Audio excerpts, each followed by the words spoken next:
9:42.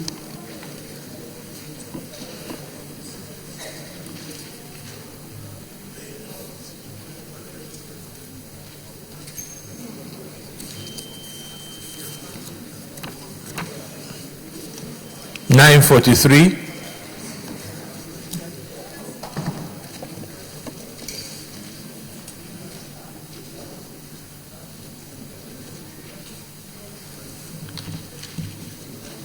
$9.44.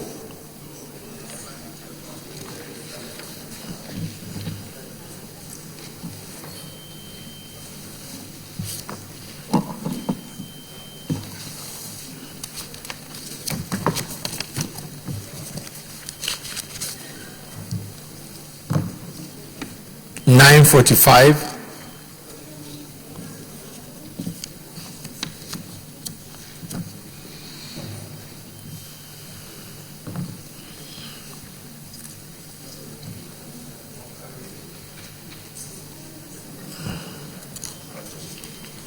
$9.46.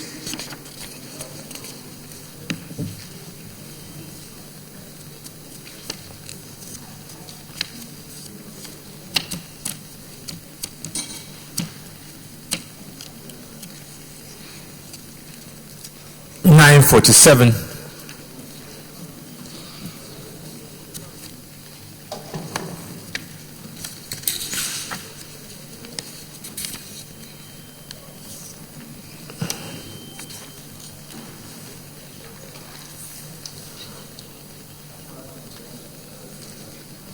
$9.48.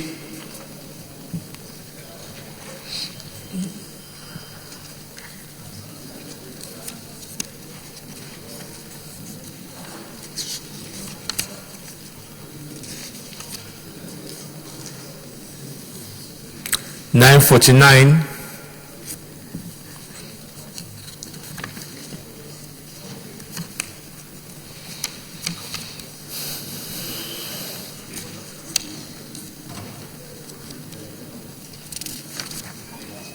$9.50.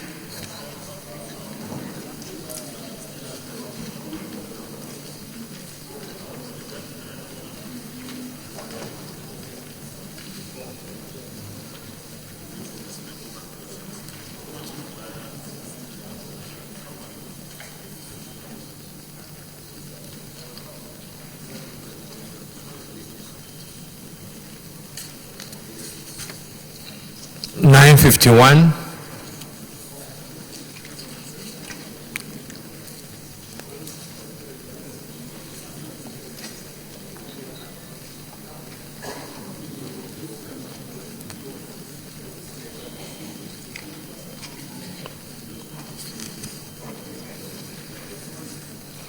$9.52.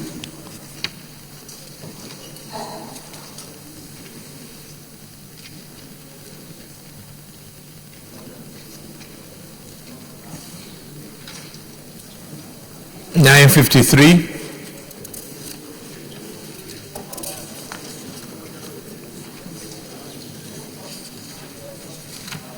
$9.54.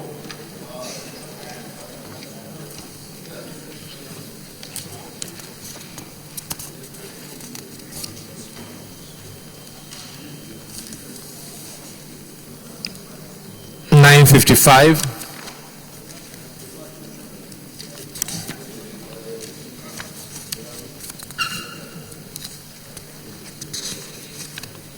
$9.56.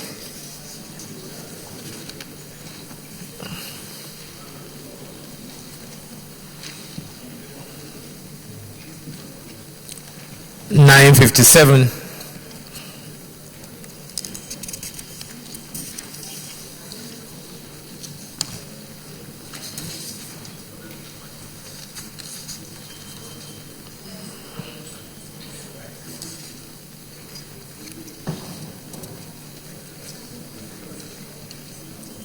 $9.58.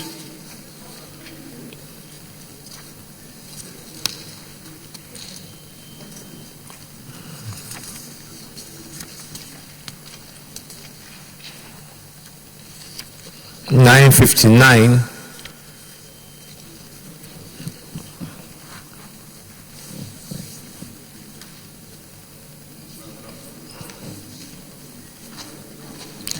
960,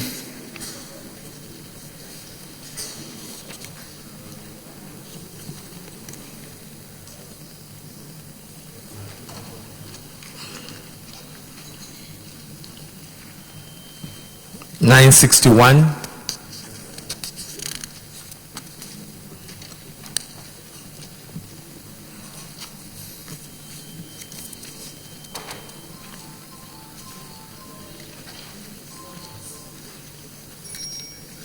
962,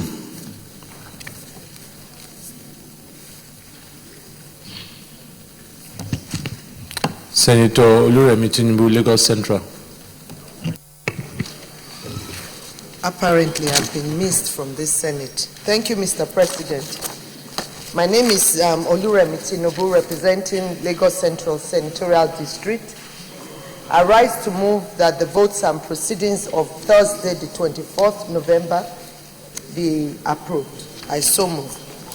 Senator Rose Oko, Cross River North.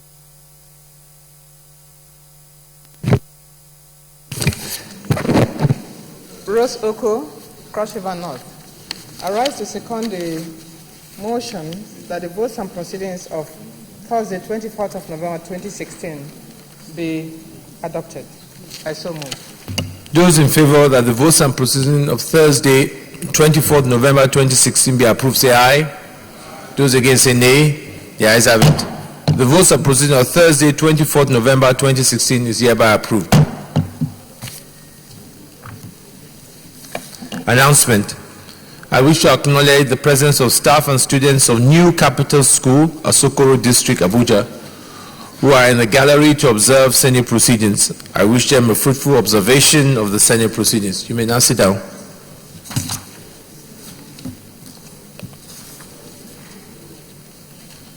To join my colleagues in congratulating Senator Moro Ibrahim Kurufi on his birthday, 25th of November. I wish him many, many more years of good health. I can't see him, he's not on. Okay. Petitions? Yeah, Leader of the Senate. Thank you, Mr. President, distinguished colleagues. My name is Mohamed Ali Ndume, representing Borno South. Mr. President, distinguished colleagues, I have a petition on behalf of my constituent, former Deputy Controller Idris Aloma Zamdai, who was unlawfully dismissed from the Nigerian Customs Service Board. Mr. President, distinguished colleagues, with your permission, I would like to lay the petition. Yes, come and lay the petition. Nelson. Send it back to you.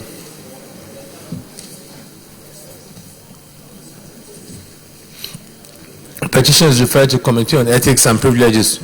Report back in 2 weeks.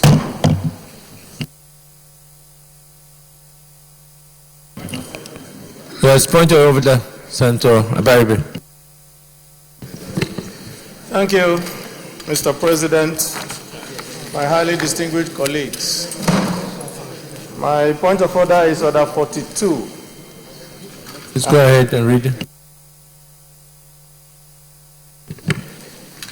By the indulgence of the Senate and the leave of the President of the Senate, a senator may make a personal explanation.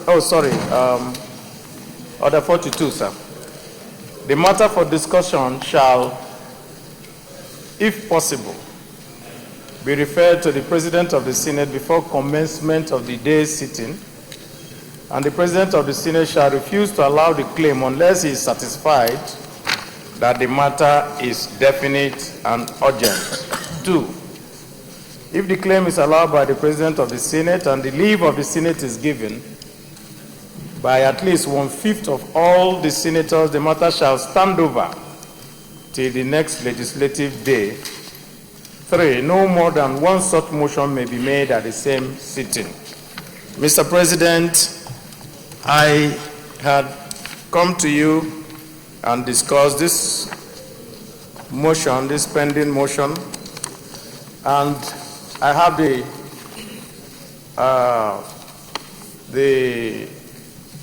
backing of all the southeastern senators of which I'm the caucus chairman, to bring up this motion because it affects Nigerians who regrettably have lost their lives. And it was exposed by a report that is in the Sun newspaper of November 23rd, a report from the Amnesty International. I have here the newspaper of that report, and I will also lay it when I finish making this motion. Mr. President, Section 33(1) of our Constitution says that every person has a right to life, and no one shall be deprived intentionally of his life, save in the execution of a sentence of a court in respect of a criminal offense for which he is guilty. The Amnesty report states unequivocally that 150 Nigerians, or even more, were murdered in the course of a peaceful protest from those who call themselves the indigenous people of Biafra. And so, because they are Nigerians, because they reside within the confines of Nigeria, and because they deserve a right to life, we want to ask, via a motion that will come in tomorrow, that the matter be expeditiously investigated. Thank you, Mr. President. Distinguished colleagues, according to our rules, Senator Barbe did seek leave for this, and also I must bring before our members that this matter can be stood down to another legislative day for the motion to be heard. Those in favor say aye. Those against say nay. The ayes have it. So the matter will stand over to another legislative day. Leader of the Senate. Yes, you can put the lady newspaper report. Leader of the Senate. Mr. President and distinguished colleagues, the first business of the day is presentation of a bill standing in the name of distinguished Senator Biodun Olujimi on the Science and Technology Development Fund Establishment, etc. Bill 2016. Mr. President, you may wish to invite the Clerk of the Senate to read the short title of the bill. Clerk of the Senate. Mr. President, distinguished senators, Science and Technology Development Fund Establishment, etc. Bill 2016, SB 50, first reading. Science and Technology Development Fund Establishment, etc. Bill 2016, SB 50, first reading taken. Leader of the Senate. Hello. Mr. President, distinguished colleagues, the second business of the day is still presentation of a bill standing in the name of distinguished Senator David Umoru on the Marriage Act Cap M6 Laws of Federation of Nigeria 2004 Amendment Bill 2016. Mr. President, you may wish to invite the Clerk of the Senate to read the short title of the bill. Clerk of the Senate. Mr. President, distinguished senators, Marriage Act Cap M6 LFN 2004 Amendment Bill 2016 SB 171 first reading. Marriage Act Cap M6 LFN 2004 Amendment Bill 2016 SB 171 first reading taken. Leader of the Senate. Mr. President, distinguished colleagues, the third business of the day is the presentation of a bill standing in the name of distinguished Senator Ridwan Akambi on the incessant light bulb prohibition bill 2016. Mr. President, you may wish to invite the Clerk of the Senate. Clerk of the Senate. Mr. President, distinguished senators, Incandescent Light Bulb Prohibition Bill 2016 SB 368 first reading. Incandescent Light Bill Prohibition Bill 2016 SB 368, first reading taken. Leader of the Senate. Mr. President, the fourth business of the day is presentation of the report of the Committee on National Identity Card and National Population Commission on the screening of commissioners for the National Population Commission. Mr. President, you may wish to invite distinguished Senator Suleiman Hunkwi, Chairman of the committee, to move the motion for the Senate to receive the report. Senator Hunkwi is here. What about his vice? The Vice Chairman is here. Okay, yes. Senator Danladi here.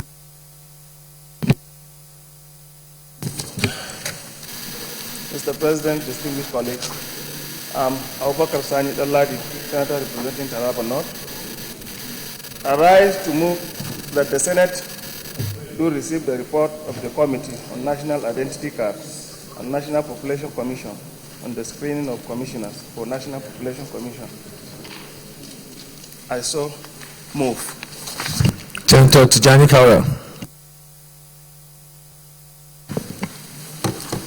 Mr. President, distinguished colleagues, my name is Tijani Hayakaura. I represent Zamfara North Senatorial District. I rise to second that the Senate do receive the report of the Committee on National Identity Card and National Population Commission, screening of commissioners for National Population Commission. I so second. Thank you. Distinguished colleagues, those in favor that the Senate do receive the report of the Committee on National Identity Card and National Population Commission on the screening of commissioners for National Population Commission. Those in favor say aye. Those against say nay. The ayes have it. Senator Danladi, come and lay the report, please.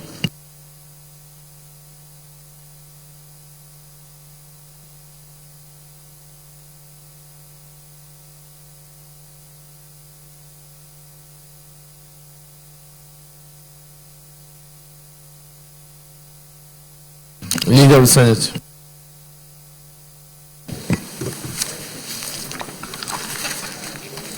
Thank you, Mr. President, distinguished colleagues.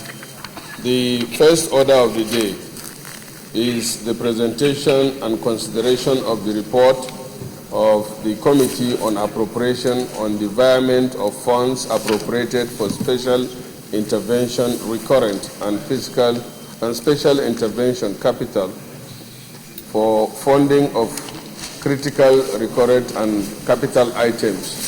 Mr. President, you may wish to invite Mr. President and distinguished colleagues. You will recall that the report was laid,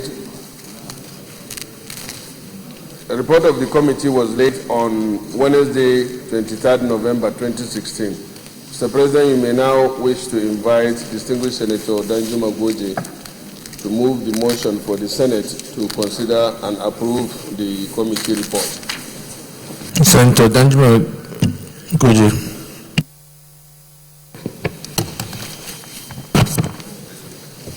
Thank you, Mr. President. I am Senator Mohammed Danjuma Goje, representing the Central. I wish to move that the Senate do consider the report of the Committee on Appropriations on the environment of funds appropriated for special intervention, recurrent and special intervention capital for funding of critical, recurrent and capital items. I so move. Senator Obinogba, Boyin Central.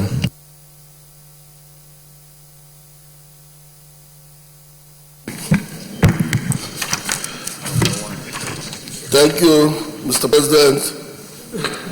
Obinogba, Boyin Central.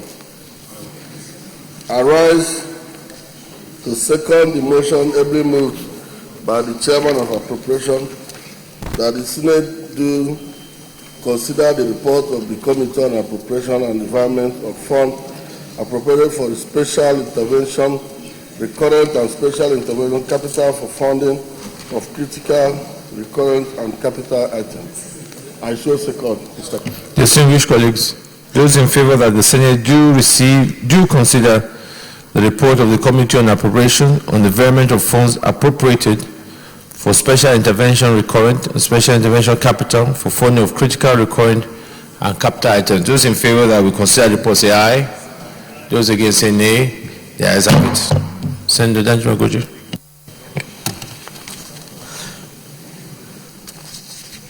Thank you, Mr. President.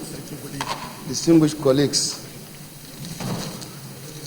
The Senate considered the request by Mr. President, Commander-in-Chief of the Armed Forces, Federal Republic of Nigeria, for the development of funds pursuant to Clause 3 of the 2016 Appropriation Act for the execution of critical, recurrent, and capital items, and referred same to the Senate Committee on Appropriations for further legislative process on Wednesday, 16th November 2016. Distinguished colleagues, the justification for this request by Mr. President are the executive submitted the advisement for the appropriation based on the following: A, shortfalls in provisions for personal costs; B, depreciation of the naira; C, continuing requirements to sustain the war against insurgency; and D, inadequate provisions for some items like the amnesty program in the Niger Delta. So we'll go to page 3, action, committee action. The committee met jointly with its counterpart in the House of Reps and deliberated on the course of action in order to abridge time. Bear in mind that we were given 1 week, we decided to hold a joint meeting with our counterpart in the House.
$1,304,018 naira is from the current component of the Special Intervention Program of the 2016 Appropriation Act. The details are spelled out in that table. And the breakdown of the request is contained on page 5. So as follows, we recommend the following as requested by Mr. President and some amendments that are obviously necessary. The total amount, as I said, is 167,113,304,018 naira, recurrent.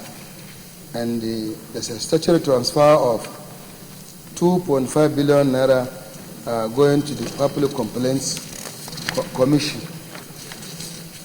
The capital component includes the one for the Ministry of Defense, 12,708,307,406 naira, and 1.5 billion going to the Presidential Initiative for the Northeast.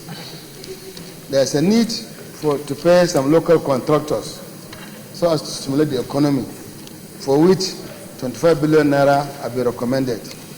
And then later on, we omitted, in this report, there's an omission, which is supposed to be 6. There is a need to discharge our obligation to the World Bank, United Nations, in the area of SDG, special, what do you call it, SDG, MDG. You know, it's no longer MDG, it's now called SDG. Sustainable Development Goals. The Ministry of Housing requires 5 additional billion naira in order to discharge its work more effectively. And the committee is recommending that 5 billion naira. Therefore, the total amount involved will not be 208 billion 321,671,494, but it will be plus 5 billion. That will make it 313 billion 821,671,494 naira. There is also additional recommendation from the Ministry of Power, Works and Housing. The committee further recommends that the sum of 300 million naira appropriated in the 2016 budget under the Transmission Company of Nigeria, TCN, for the construction of 132 kVA substation at Guaram, Jigawa State, be wired for the construction of fallen towers, the placement of glass insulated, etc., under the same TCN. Mr. President, distinguished colleagues, I want to seize this opportunity to thank the President, my colleagues, for giving us this opportunity. And for this reason, I move that the Senate do consider and approve our recommendations, as stated earlier on. Thank you. Yes, comments. Yes, Senator James Manager. Thank you, Mr. President, my respected colleagues. James Manager, CON, Delta South. Sorry, Mr. President, first I want to thank the committee, the chairman and its members for having done a very thorough job, and then also promptly turning in the report. However, Mr. President, and this is a very serious observation, the committee chairman who has just presented his report, we do know that he is the chairman of all chairmen. There's no doubt about that. But then, the overall chairman of all chairmen is the Senate President. At the level of Senate President and Right Honorable Speaker, they could have taken a look at this environment document and something would have been done.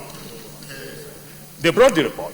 They brought the environment request to the floor of the Senate, and then referred it to the Committee on Appropriation.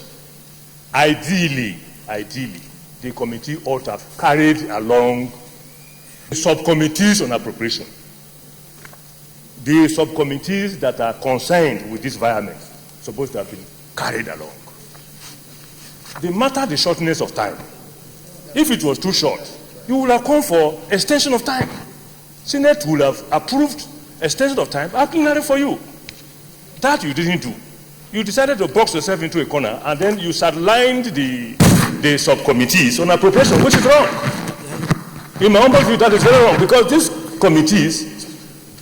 committees have been going on oversight. They know what is happening in these different ministries, and therefore they have the opportunity of looking at the details and then also advising the overall committee on appropriation, which is being led by Your Excellency, the distinguished Goje. But that was not done. In my humble view, that is not correct at all. However, Mr. President, Mr. President, because of the prevailing circumstances, I have no objection to this particular report. Thank you. But in case of next time, Mr. President, Yes, you need to. my respected colleagues, in case of next time, and I speak not just for the committee I'm heading or the committee for which I'm member, I'm speaking for all committees, for the committees to be also relevant in the system, so that no particular level, at a particular level, somebody will not hijack the functions of the others. I want to say, I haven't done a good job. Next time, do it better by carrying along the committee. Thank you, Mr. President, for the opportunity.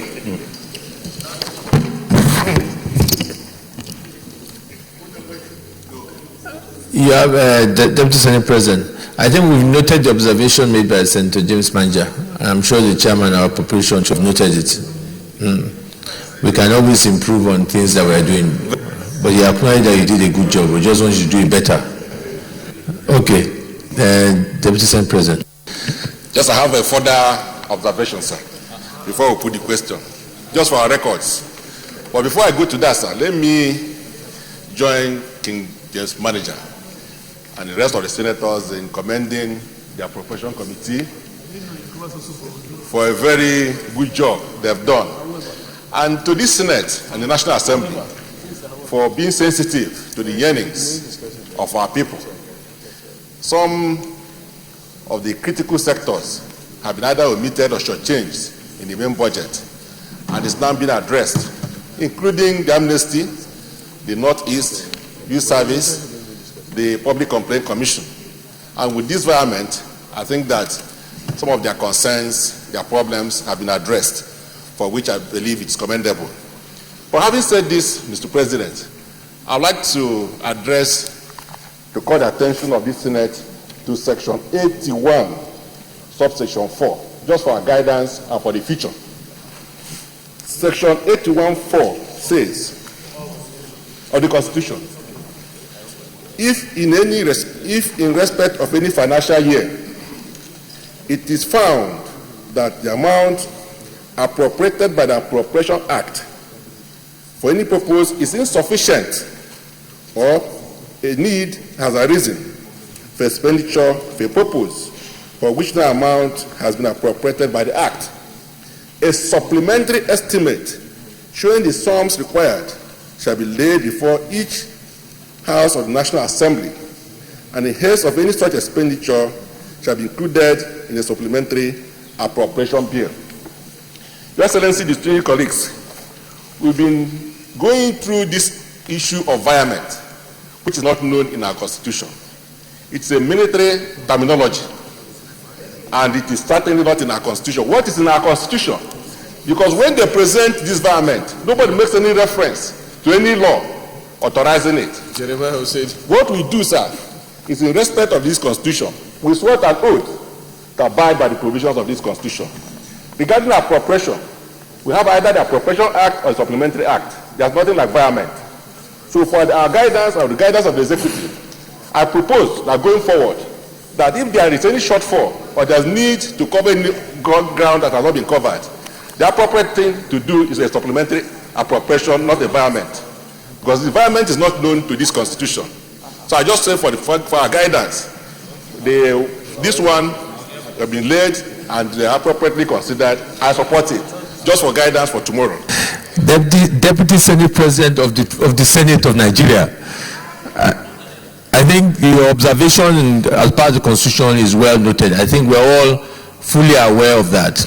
And I think that is why I cannot continue to thank my colleagues so much in the way we have been addressing the issue of the economy, in that we are not looking at it from whichever party we are or whatever side. If we stick to the Constitution, you are very right, but it's part of our support and cooperation to the executive, to Nigerians, to move things forward. That is why sometimes when you hear some of these things being said outside, it baffles us, because again, as you rightly said, this should have come under as a supplementary budget, but in part of trying to make things move and incorporating and ensuring that we give the support. So his observation is noted, and I'm sure that the executive will take note of it in future for it to come the right way. Any other comments before we go to Leader of the Senate? Please. Senate, then I will recognize you. Thank you, Mr. President and distinguished colleagues. I just want to add my voice in support of the work done so far by the committee, and also to appreciate the observation made by the Deputy Senate President. Although he has been the Deputy Senate President for 8 years under PDP, and they have been vying. We didn't see it now. So thank God he's becoming a constitutional expert now by taking note of some of these things. But truly, as you said, Mr. President and distinguished colleagues, when even though they have been doing things wrong, we should be doing it right now. So I think it's good. Who are you? Now that we have the change. Having said that, distinguished colleagues, I really want to call on our distinguished colleagues, having taken a look at this, and it's just few, and the fact that the House has already passed the environment since last week, and the need for us to really expeditiously consider this, I urge our colleagues to lend the support for the passage of the environment. Senator Adamu. Thank you very much, Mr. President. I am Senator Adamu. I represent Nasarawa West Senatorial District.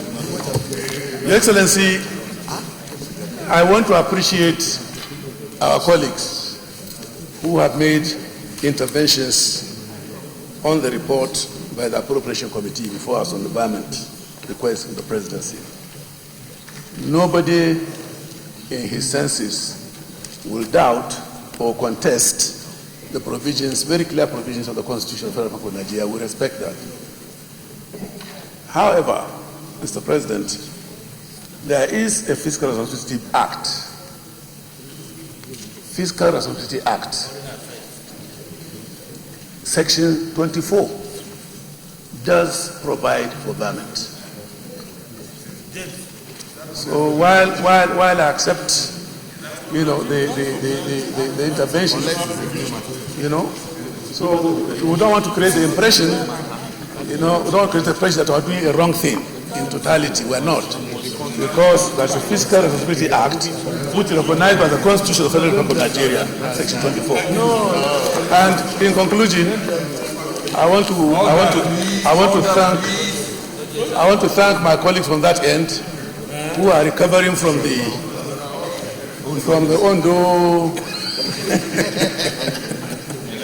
So I wish you better luck some other time after us. No, better some other time after us. Distinguished colleagues, maybe there is no other issue whether we should now move to Committee of the Whole to consider in line. It's okay, Senator. Distinguished Senator, I am Dr. Haya Abdullahi, representing Kebino.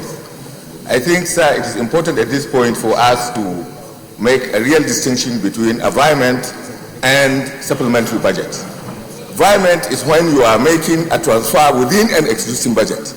Supplementary budgets occur when new issues that have not been captured in the old budget are coming up. So the issue that we are now considering is an issue of environment, not an issue of a supplementary budget. Thank you, Mr. President. Leader of the Senate. Mr. President, distinguished colleagues, I move that we resolve into Committee of the Whole to consider Committee of Supply to consider the report of the Appropriation Committee.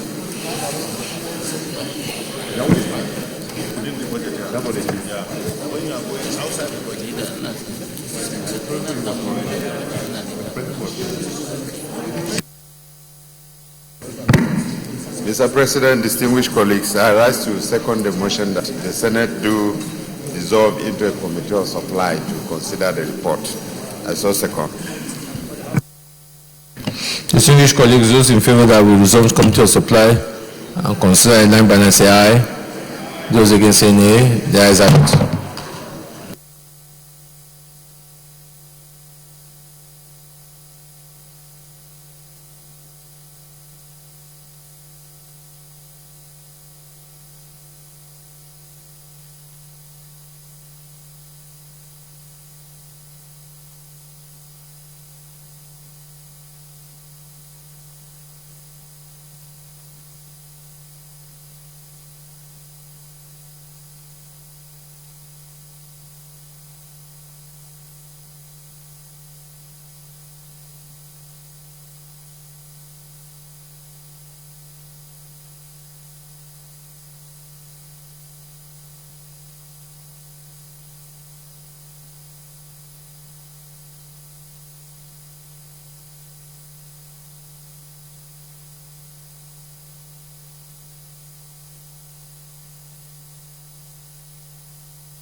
Distinguished colleagues,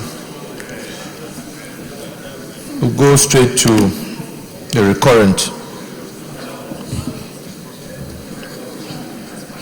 Those in favor that the recurrent, voting for the recurrent as follows: service-wide vote, public service wage adjustment, PSWA, service-wide vote contingency, service-wide vote margin for increase in cost, Ministry of Interior Cadet Feeding Police Academy, Wudi Kanu, service-wide vote amnesty program, service-wide vote internal operations of the armed forces, service-wide vote operation Lafia Dole, Ministry of Youth and Sports Development YSC, Ministry of Foreign Affairs Foreign Mission, Federal Ministry of Education augmentation of meal subsidy, direct teaching and lab cost, giving a subtotal of 167,113,304,018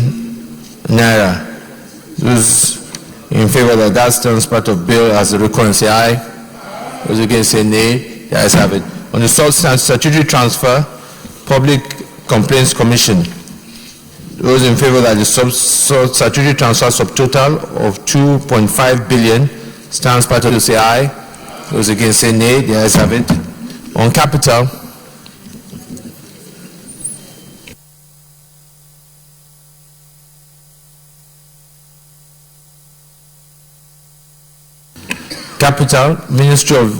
Ministry of Defense, Nigeria Air Force, NAV, Capital Supplementation Presidential Initiative for the Northeast supplying, payment of local contractors' debt, other liability, housing and SDG, subtotal 44,208,367,476. Those in favor that this capital subtotal stands part of the money say aye. Those against say nay. The ayes have it. Those in favor that the grand total now reads at 213,821.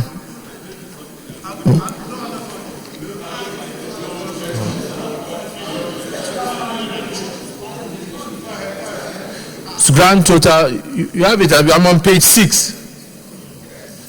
Page 6. No, because there was an item on housing and SDG as read by the chairman. Yeah, so grand total 213,821,671,494. Those in favor that that's the grand total stands part of bill say aye. Those against say nay. The ayes have it.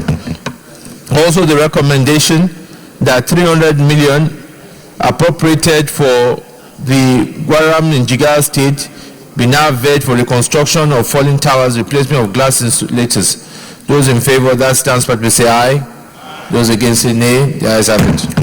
Leader of the Senate. Mr. President, distinguished colleagues, I move that we revert to plenary to report progress. President, distinguished colleagues, I second the motion that we revert to plenary to report progress. Distinguished colleagues, those in favor that revert back to plenary to report progress, say aye. Those against say nay. The ayes have it.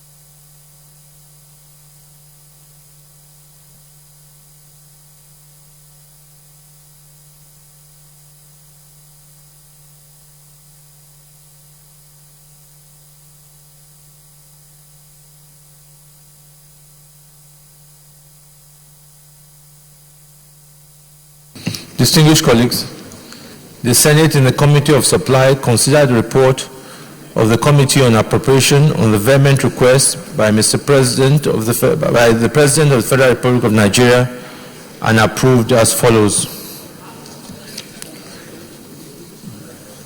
Recurrent 167,113,304,018 naira.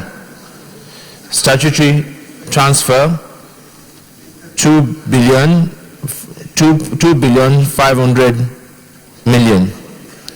Capital 44,208,367,476 naira. Grand total 213,821,671,494. Ministry of Power, Works and Housing 300 million. Is this a true reflection of what transpired in the Committee of Supply?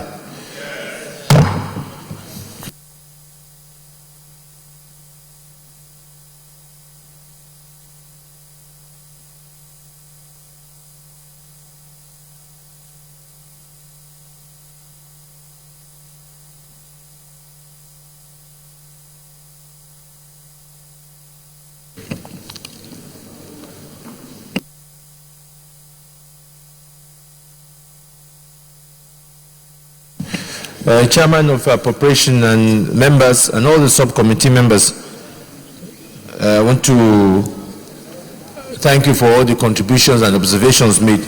We believe that with this, that all the necessary agencies, particularly as we said, Youth Corps, public complaints, the amnesty program that have been held back due to lack of funds, will be able to get things going and move forward. And also And also we now address the issue or regard some of the capitals that need, especially the area of local contractors that require payment. And we hope that this will ensure the implementation of the 2016 bill will be done appropriately and efficiently.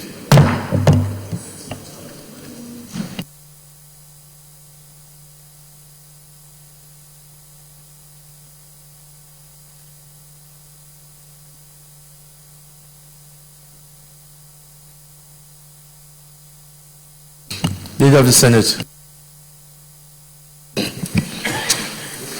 Mr. President, distinguished colleagues, the second order of the day is the second reading of the National Institute for Legislative Studies (NILS) Act Amendment Bill 2016.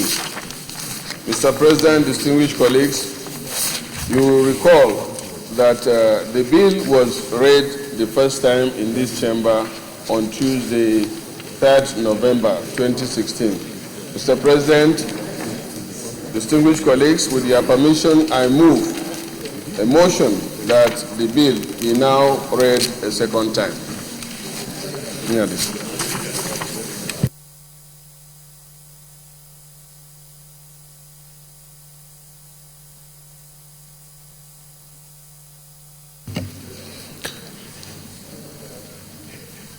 Senator Opudodima.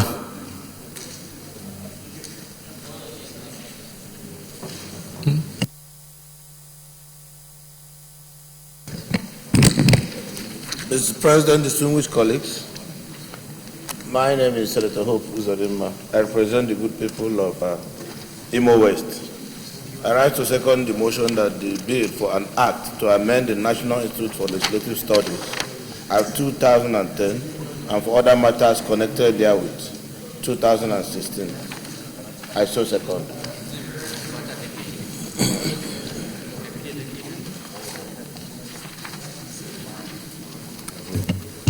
Distinguished colleagues,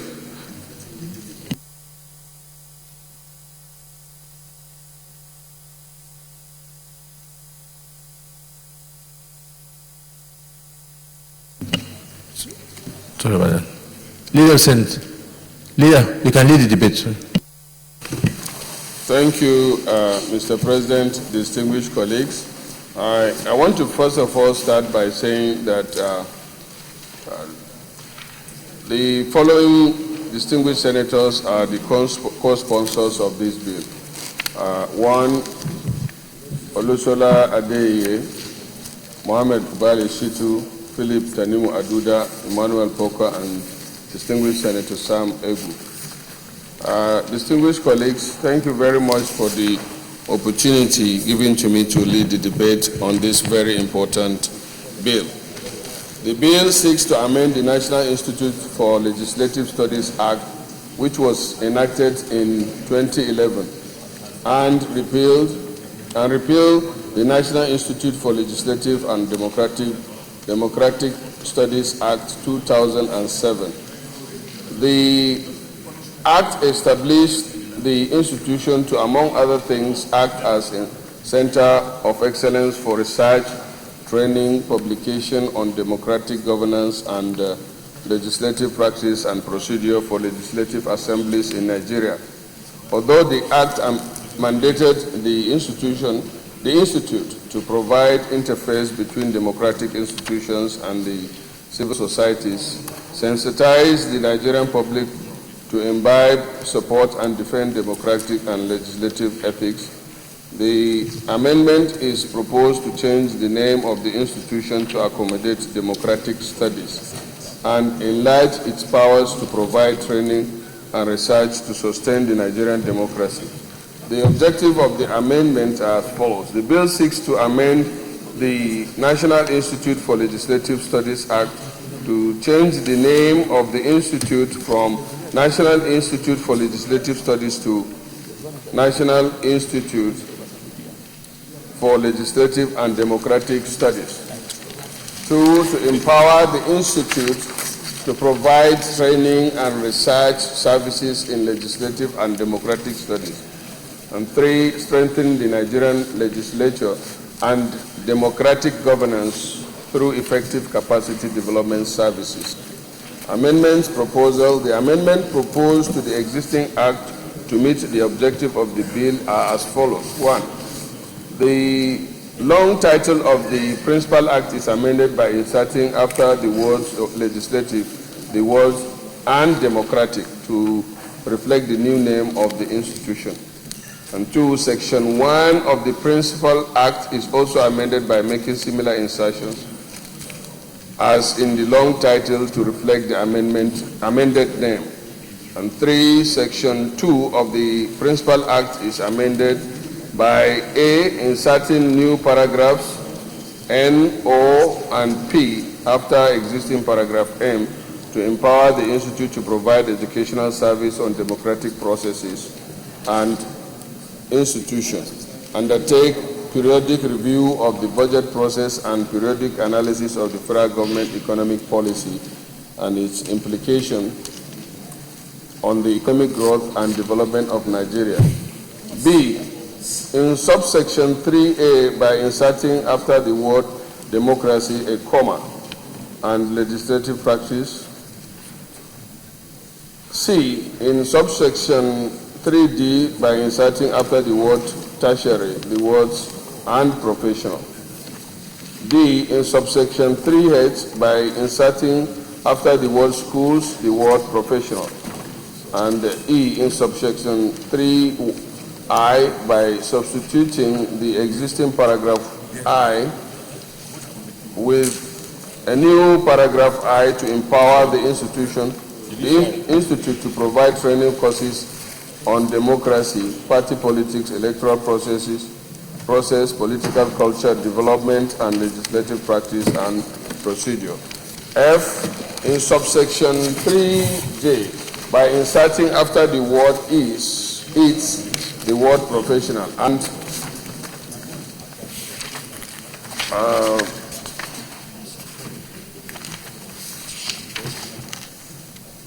4, it must be emphasized that all the insertions in Section 2 of the Principal Act are made to enhance the powers of the institution to provide educational and professional services in democratic governance and legislative practice and procedure. 5, subsection 24 of the Principal Act is also amended to provide for a new interpretation of the word institute to mean the National Institute for Legislative and Democratic Studies. And 6, section 25 of the Principal Act is also amended by substituting existing citation, a new citation to reflect the amended name of the institution. In conclusion, Mr. President, my distinguished colleagues, I thank you very much for the rapt attention and the hope, not also do my hope, the bill will be given the usual expeditious consideration and subsequent passage into law. Thank you very much, Mr. Hope, for seconding the motion. Any comments here? Yes, and Brother Jibrin. Thank you, Mr. President. My name is Senator Barrow Jibrin. I represent Kano North. Mr. President, I stand to support this bill and also commend the sponsor and the co-sponsors of this bill. Because for anyone to be knowledgeable about legislature, that person has to also be knowledgeable about democracy. These are two things that cannot be separated. So this attempt of bringing into the functions of this institute the study of all the teachings, the fact that the institute will now begin to really make intellectual inroad into teaching what is democracy to those who are to benefit from the functions or from the functions of this institute is something that is welcome. It's important, and it needs to be supported by all and sundry, by all distinguished senators. Thank you, Mr. President. Is anybody really against this? Because to me, this comes as a very straightforward. Yeah, okay, Deputy Senate President. Thank you, sir. While I support this bill for obvious reasons, especially the dynamism of our system that have necessitated the need for inclusivity in the work of this institution, I just want to point out that the amendment now being sought regarding to the name may be reviewed by the appropriate committee where it is in fact referred to the committee. The bill is seeking to change the name from Institute of Legislative Studies to the Institute of Legislative and Democratic Studies. It appears to me that it could as well serve as Institute of Democratic Studies, because legislature in democracy covers the term legislature, and to say legislative and democratic studies suggests that there is a difference between legislative activities and democratic activities. So if we have democratic studies, I think it will be big enough to cover legislative studies, in which case legislative studies will now be a department in the Institute of Democratic Studies.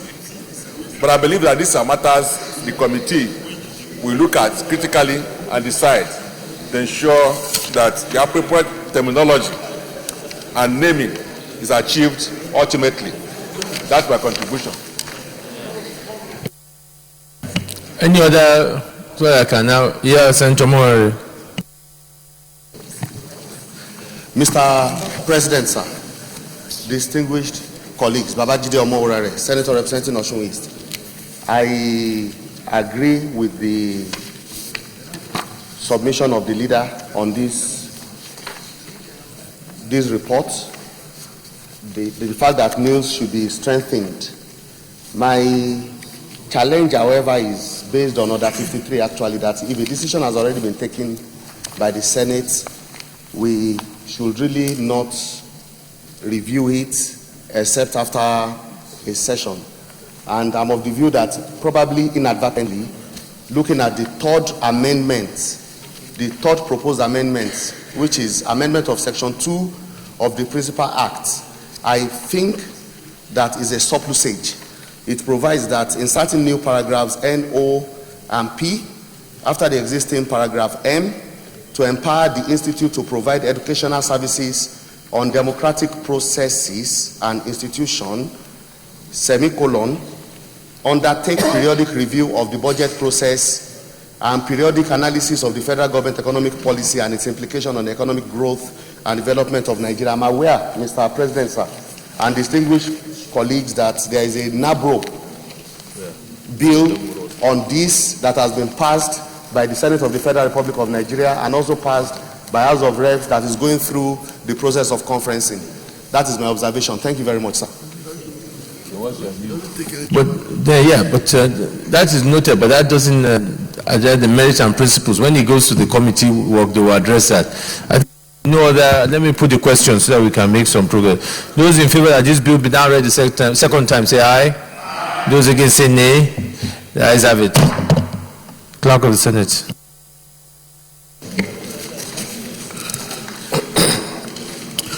Mr. President, distinguished senators, a bill for an act to amend the National Institute for Legislative Studies Act 2010 and for other matters connected therewith, 2016, second reading.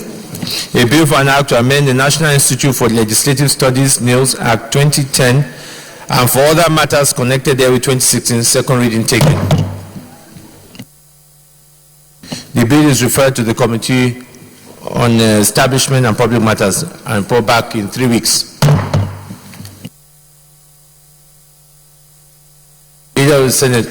But before I call you leader, just an announcement I just want to make now that I see that the attendance is. There will be a briefing by the SSA Social Intervention on the implementation of the End Power and Market Women Loan in conference room 022, 2 p.m. today.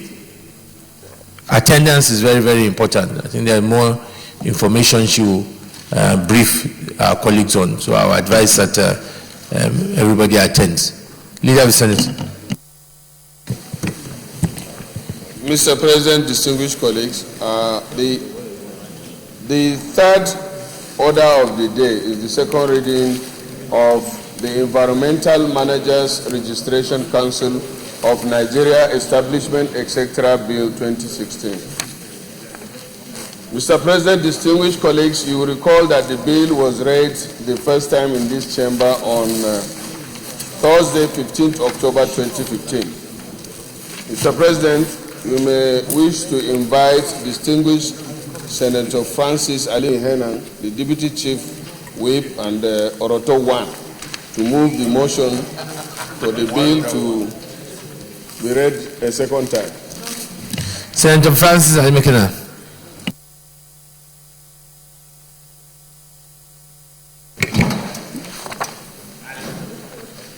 Mr. President, my name is Senator Francis Ali Mikena, representing the good people of Edo North.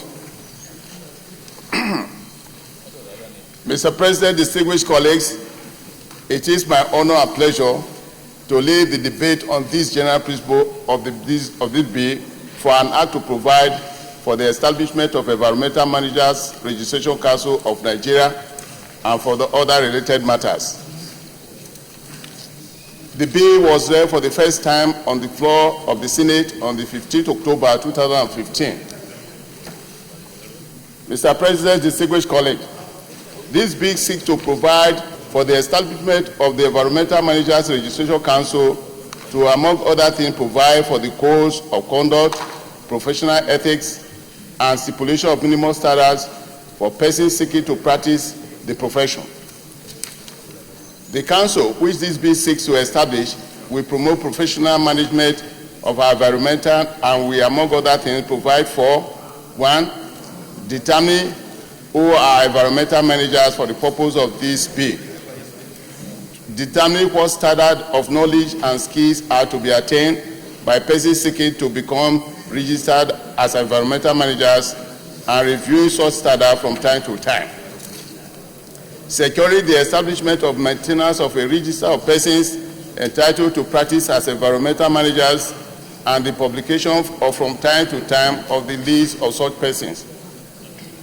Regulating and controlling the practice of environmental management in all aspects and ramifications. Promote standard and ethics throughout the professions that comprise environmental management. Provide a forum for the exchange of ideas among professionals and provide recognition for outstanding environmental management achieved in Nigeria. Mr. President and distinguished colleagues, it is unarguable that the establishment of the Environmental Managers Registration Council will help in the promotion of a sustainable environment in Nigeria. The council, like other professional colleges and institutions, such as Nigeria Postgraduate Medical College, Nigeria Institute of Advanced Legal Studies, Institute of Chartered Accountants of Nigeria, etc., we provide well-educated and research-informed specialists with environmental problem-solving skills. This, we know, will promote high level of ethical standard in the practice of environmental management. It is important, Mr. President, distinguished colleagues, to clarify issues on the apparent confusion between environmental management and environmental health. Professor Wole Alakija, MD 2000, a distinguished professor of community health, stated in his book titled Essentials of Community Health, Primary Health Care and Health Management, that environmental health is one of the areas of specialty in community health. While, according to Professor Manzoor Jibril, former Executive Secretary of National University Commission, NUC, environmental management is an interdisciplinary field of study created to formally train persons with expertise to solve environmental and ecological problems from a holistic perspective because of the failure of other fields of studies to effectively address the problem. Environmental management and environmental health have different academic curriculum and are domiciled in different faculties in the universities. Environmental Management is domiciled as a department in Faculty of Environmental Science, while Environmental Health is domiciled in schools or colleges of Earth Science or Technology. Graduates of Environmental Management are referred to as environmental managers, while graduates of Environmental Health are referred to as sanitary inspectors. In the civil service, they operate in different cadres in the scheme of service. That is Environmental Management Officer cadre for Environmental Management and Environmental Health Officers cadre for Environmental Health, which implies that they perform different duties without conflict or ambiguity. Environmental Management focuses on the prevention and or management of environmental and ecological problems, while Environmental Health is for the inspections of sanitary condition of a community and reporting to relevant government agency for appropriate action. The United Nations set aside June 5th of every year as a World Environmental Day, which is for environmental management and environmental managers, while June 27th every year is set aside as World Sanitary Day, which is for environmental health and sanitary inspectors. Environmental health officers, Register Council Act currently in existence, register and regulate the activities of sanitary inspectors. Sanitary inspectors have nothing to do both in training and practice with the prevention and or management of environmental and ecological problems, which is the bedrock of the training and practice of the environmental manager. Environmental Managers Registration Council of Nigeria Act, when enacted, will register and regulate the activities of environmental managers. Mr. President and distinguished colleagues, the aim of this bill is to provide for the act of a law to regulate the practice of environmental management based on a formal holistic training as stipulated by the National University Commission, NUC, thereby regulating environmental management field of studies as a professional occupation in Nigeria, like architecture, engineering, law, medicine, town planning, etc. The enactment of the law will lead to the formation of codes of conduct and professional ethics, including the stipulation of minimum standard of professional training based on statute for the person that seeks to practice the profession and also for practitioners. This bill has no consequential financial implication on government, as the council will rely solely on fees and subscription of members. Mr. President, distinguished colleagues, I urge you to support this bill, this all-important bill to provide for a proper and professional management of our environment. It is expected that the Environmental Manager Registration Council of Nigeria bill be given an isolated consideration and passed by the Senate of the Federal Republic of Nigeria. Thank you, my distinguished colleagues. No, are you sure they listen to? Any Deputy Leader?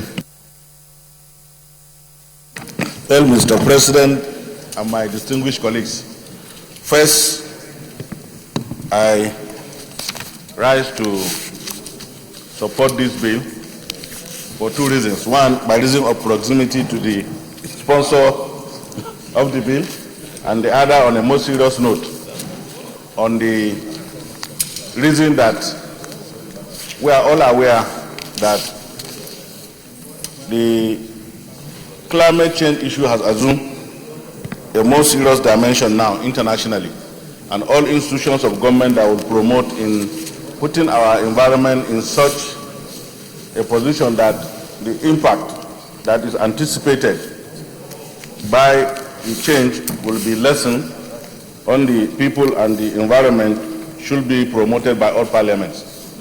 Mr. President and my distinguished colleagues, of recent, there has been a world conference of which the President attended in Morocco, where a commitment was drawn by this country to promote all issues that relates to putting our environment in such a manner as to mitigate the vulnerability of our country to climate change. And this is one single effort by my brother and friend, distinguished Senator Ali Mehena, towards that attention. And I therefore urge my colleagues that this is a very straightforward matter that does not need too much debate, and I urge my colleagues to support the bill. Thank you. Senator James Manja. Mr. President, my respected colleagues, James Manager is my name, Delta South. Mr. President, I want to also lend my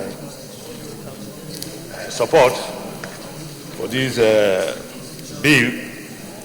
And so this is a bill that is, I think it's been coming to this Senate for the second or third time at different times. But in the life of this Senate, this is the first time. And Senator Ali Kemena has done a good job, particularly when he tried to make a difference between environmental health officers and environmental managers. And the environmental officers, they have a council managing their own. Just like all other professions, like law, architecture, medicine, all of them, they have councils managing the different professionals. And we all live in an environment that we need, just like the deputy leader pointed out. When the whole world is talking about the environment, it is important for us to have an environmental council that will regulate the activities of practitioners. I think that is what this bill is seeking to achieve. And more so, Mr. President, the other thing I was looking forward to, which the sponsor in the lead debate pointed out very clearly, is that there is no consequential cost implication. Perhaps that must have informed the reason for not bringing in the financial implications as required by our rule. If there is going to be no financial cost on government, I said, what is our role? What is important is for us to establish the council and let the council regulate the activities of environmental managers so that they will manage the environment very well for us. I think that is what this bill seeks to achieve. Mr. President. Distinguished colleague, I think this is a pretty straightforward bill, so I'll put the question. Those in favor that the bill be now read the second time, say aye. Aye. Those against, say nay. The ayes have it. Clerk of the Senate. Mr. President, distinguished senators, a bill for an act to provide for the establishment of Environmental Managers Registration Council of Nigeria, to provide for code of conduct, professional ethics, and stipulation of minimum standards, and for other related matters, 2016, second reading. A bill for an act to provide for the establishment of Environmental Managers Registration Council of Nigeria, to provide for code of conduct, professional ethics, and stipulation of minimum standards, and for other related matters, 2016, second reading. This bill is referred to the Committee on Establishment and Public Matters report back in 4 weeks. I want to thank the mover of this bill, Senator Francis Mekena, as well highlighted and said this has been passed before in the 6th and 7th, and we hope that this time around we will pass it and to be assented. It's an important bill that will ensure a more professional outlook to environmental health management. Leader of the Senate. Mr. President and my distinguished colleague, the fourth order of the day is the second reading of the National Commission for Peace, Reconciliation and Mediation Bill 2016. Distinguished senators will recall that the bill was held the first time in this chamber on Thursday, the 15th October 2015. Mr. President, you may wish to invite distinguished Senator Sheikh Husani, Comrade Senator, to move motion for the bill to be read the second time. The leader, both Senator Sheikh Husani and the next item, Senator Stella Odu, are both not around, so I'll advise you move a motion that will stand those two until another legislative day. President, taking advice from you, I move that the fourth and the fifth order of the day be stood down to another legislative day. I so move. Mr. President, distinguished colleagues, I rise to second the motion that the items be stood down on the order paper. I so second. Distinguished colleagues, those in favor that those next two items be stood down to another legislative day, say aye. Those against, say nay. The ayes have it. Leader of the Senate. Mr. President and my distinguished colleagues, the sixth order of the day is the second reading of the Foreign Exchange Control and Monitoring Bill 2016. Distinguished senators will recall that the bill was read the first time in this chamber on Thursday, the 25th day of February 2016. Mr. President, you may wish to invite distinguished Senator John Eno to move the motion for the second reading of the bill. Senator John Eno. Mr. President, my name is John Owen Eno, Cross River Central. Mr. President, I'd like to lead a debate on a bill for an act to repeal the Foreign Exchange Control and Monitoring Bill 2015. I feel quite honored to be given the opportunity to lead a debate on this Foreign Exchange Control and Monitoring Bill 2015. The purpose of this bill is to repeal the Foreign Exchange Monitoring and Miscellaneous Provisions Act, Chapter F34, Laws of the Federation of Nigeria, 2004, and establish a foreign exchange market in Nigeria. The bill also provides for the control, monitoring, and supervision of transactions conducted in the foreign exchange market. The Foreign Exchange Monitoring and Miscellaneous Provisions Act 2004 Act came into operation actually as a decree number 17 of 1995. The Act establishes an autonomous foreign exchange market and provides for the monitoring and for the supervision of transactions conducted in the market. Since 1995, Mr. President, the provisions of the Act, which have now become limited in many respects, have continued to govern dealings in the foreign exchange market in Nigeria.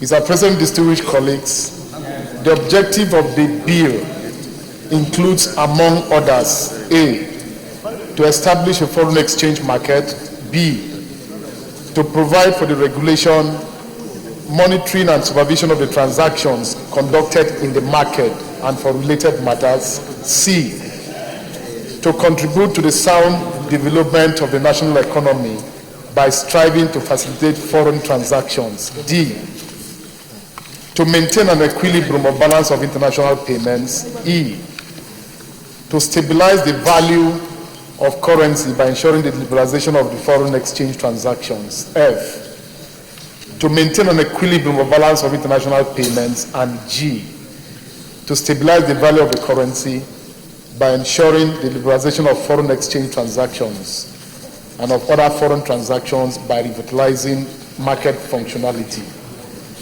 Mr. President, distinguished colleagues, the proposed bill attempts to expand Section 1 of the existing Act to incorporate 3 new provisions to make for clarity and to empower the Central Bank of Nigeria to administer, to control, and to manage all dealings and transactions in relation to foreign exchange matters. The newly introduced clauses enable the CBN to determine the basic exchange rate of purchase and sale of foreign exchange. Section 6 of the bill introduces new subsections 2, 4, and 5, which requires authorized dealers to render returns to the CBN on sources of foreign exchange in excess of $10,000 US and utilization of same, and to obtain prior approval of the CBN when seeking to import foreign currency notes. Part 3 of the bill makes elaborate provisions for the grant of a license to carry on business dealings in foreign exchange. In this part, provisions were made for refusal of license, suspension, or for revocation of license, review and appeal, etc. Section 18(1)(a) and B were added to expand the scope of dealers in the market, and where funds are purchased from the bank, the market rate may be subject to rules and regulations prescribed by the bank. The bill also empowers the CBN to determine transactions for which foreign exchange may be sourced from the bank. The bill expands the provisions of the existing law to cover not only the naira, but also foreign currencies and other forms of legal tender. The operations of domiciliary accounts shall be as prescribed by the bank, and the powers of the CBN has been widened to prescribe how foreign exchange may be accepted for the payment of goods and services in Nigeria. The bill also removes the requirement to make returns to the minister, as all returns are now made to the CBN. The time within which to issue a certificate or make returns has been extended from 24 hours to 48 hours and 72 hours respectively. Sections 39 to 43 of the bill are aimed at punishing body corporate, officials of body corporate, authorized dealer or buyer for any infraction of the Act. These are an improvement on the extant law, which is aimed at sanitizing the foreign exchange market. The bill also seeks to take away the power to make regulations for the foreign exchange market by the minister and vest same on the CBN, which is better placed as the CBN possesses the expertise to make such regulations. Mr. President and distinguished colleagues, the future of any nation is a function of her ability as a nation to manage its economy efficiently and optimally. Intrinsically linked to the wellness of a country's economy is the state of its foreign exchange market, usually regulated by a foreign exchange regime. Foreign exchange control measures are often adopted by a government as a strategy to either ban the use of foreign currency or restrict the amount of domestic currency that can be exchanged, traded or purchased within a foreign exchange market.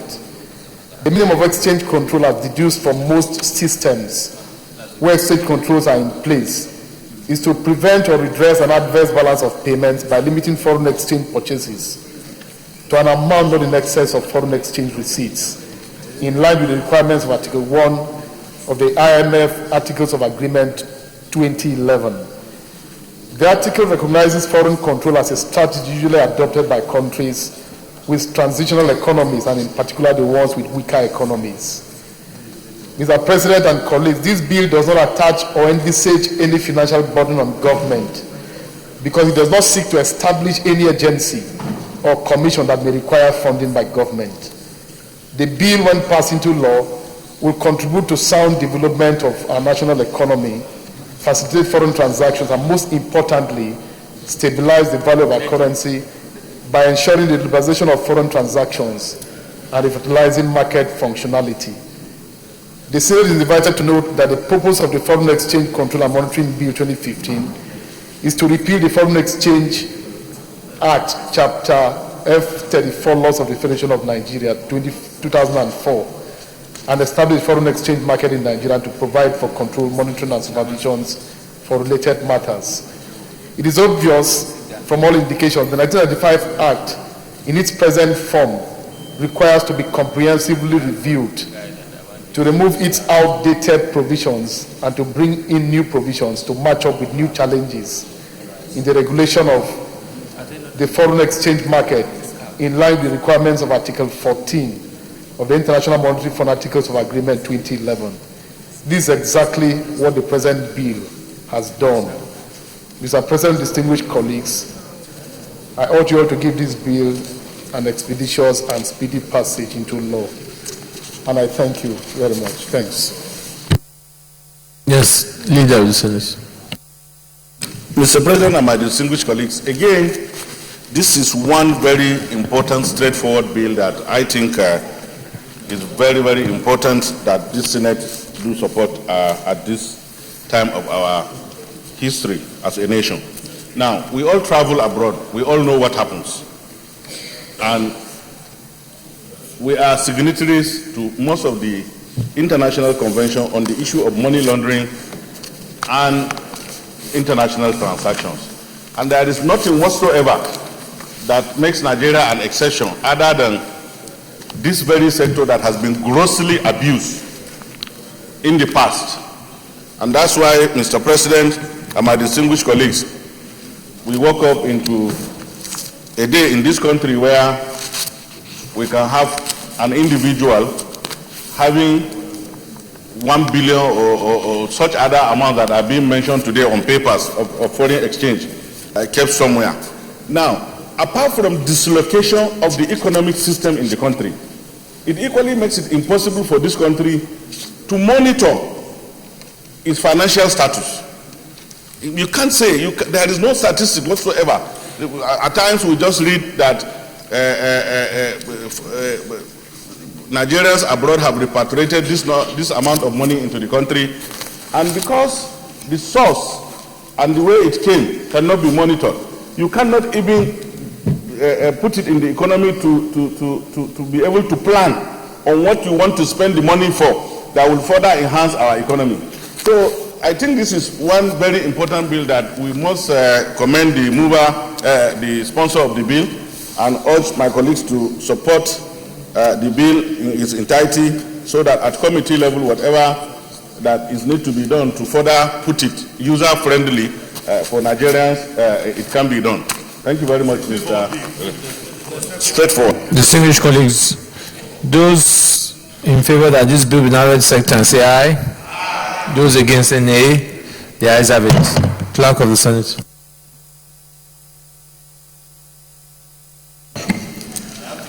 Mr. President, distinguished senators, a bill for an act to repeal the Foreign Exchange Monitoring and Miscellaneous Provisions Act, Chapter F, 34, LFN 2004, establish a foreign exchange market and to provide for the control, monitoring, and supervision of the transactions conducted in foreign exchange market and for related matters 2016, second reading.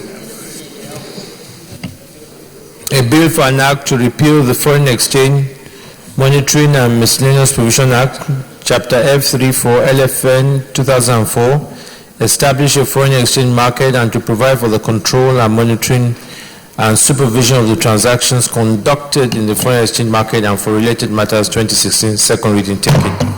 This bill is now referred to the Committee on Banking and Financial Institutions to report back in 4 weeks. I want to thank the sponsor of this bill. Very important. It also is timely, particularly now where our great concern is, of course, is the monitoring and supervision of the foreign exchange market.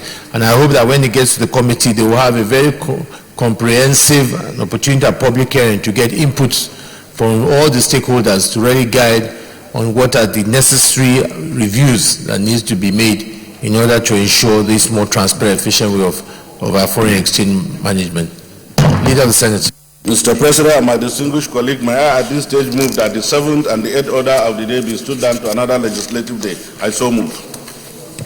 Mr. President, distinguished colleagues, I rise to second the motion as moved by the Senate leader. I so second. Distinguished colleagues, those in favor that the next two items on the other paper be stood down to another legislative day, say aye. Those against say nay. The ayes have it. Leader of the Senate. Distinguished colleagues, the 9th order of the day is the second reading of the Oil and Gas Export Free Zone Act Cap 05 Laws of the Federation of Nigeria Amendment Bill 2016. Mr. President and Senators will recall that the bill was read the first time in this chamber on Thursday, the 25th day of June 2015. Mr. President, you may wish to invite distinguished Senator Ibrahim Gobi to move the motion for the bill to be read the second time. Senator Gobi.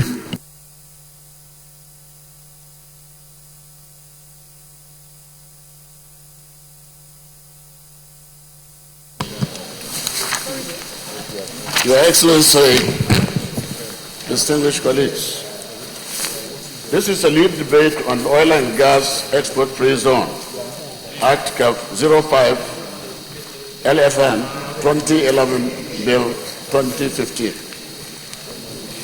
Mr. President, distinguished senators, permit me to lead the debate on this very important bill, which was read for the first time in this chamber on 30th September 2015. In actual fact, this bill was read the third time in 2015, but unfortunately it was not assented to. The bill seeks to amend the Oil and Gas Export Free Zone Authority Act to make consequential provisions to the Principal Act. As at 1996, when the Oil and Gas Export Free Zone Decree was enacted, the contemplation of a free zone as an engine of foreign direct investment in Nigeria was fashioned after the free zone of Jebel Ali in UAE. it did not anticipate the designation of any other area as a free zone in Nigeria. That was the reason why only Ipokri area of River State was designated as free zone, with no other provision in the decree allowing the head of state or commander-in-chief to designate any other area as a free zone. Mr. President, the designation of Wari Port as an oil and gas free zone by the President of the Federal Republic of Nigeria in 2011 and the anticipation of areas within the custom territory supporting the activities of a designated free zone presented a peculiar legal challenge, as existence of a free zone affiliate in custom territory was not known to the 1996 law, Cap 05 LFN 2004, and it was not explicit whether the President could designate another oil and gas free zone without amending Cap 05 LFN 2004. Although it is urged in some quarters that since Section 1 of the NEFZA, Cap 1 N107 LFN 2004, empowers the President to designate areas as export processing zones on the recommendation of the Nigerian Export Processing Zones Authority, and since an oil and gas export free zone is classified as an export processing zone, the President could designate Wari Port as an oil and gas free zone without having to amend the Oil and Gas Free Zone Act, Cap 05 LFN 2004. This was generally seen as a weak legal argument because NEFZA was enacted in 1992, predates OGEFZA, which was enacted in 1996. If the intention of the legislature was to enable the President to create an oil and gas export free zone under Section 1 of NEFZA, there would not have been the need to enact OGEFZA in 1996.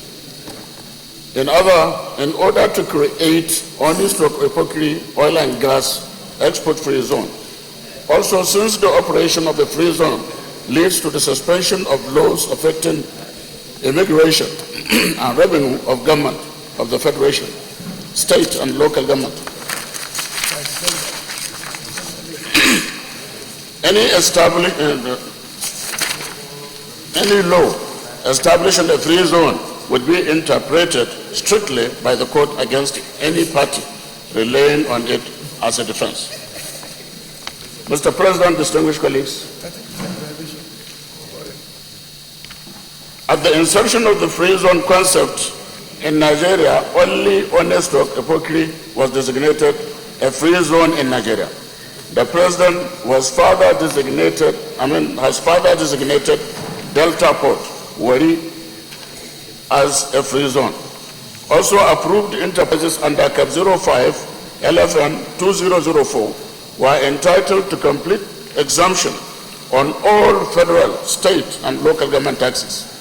The position has been modified under the new bill, and it is suggested in our review that in order not to discourage foreign direct investment, the tax exemption provision as contained in Cap 05 LFN 2004 should be retained, and registered enterprises should be allowed to enjoy complete tax exemption as long as such enterprises operate in the free zone.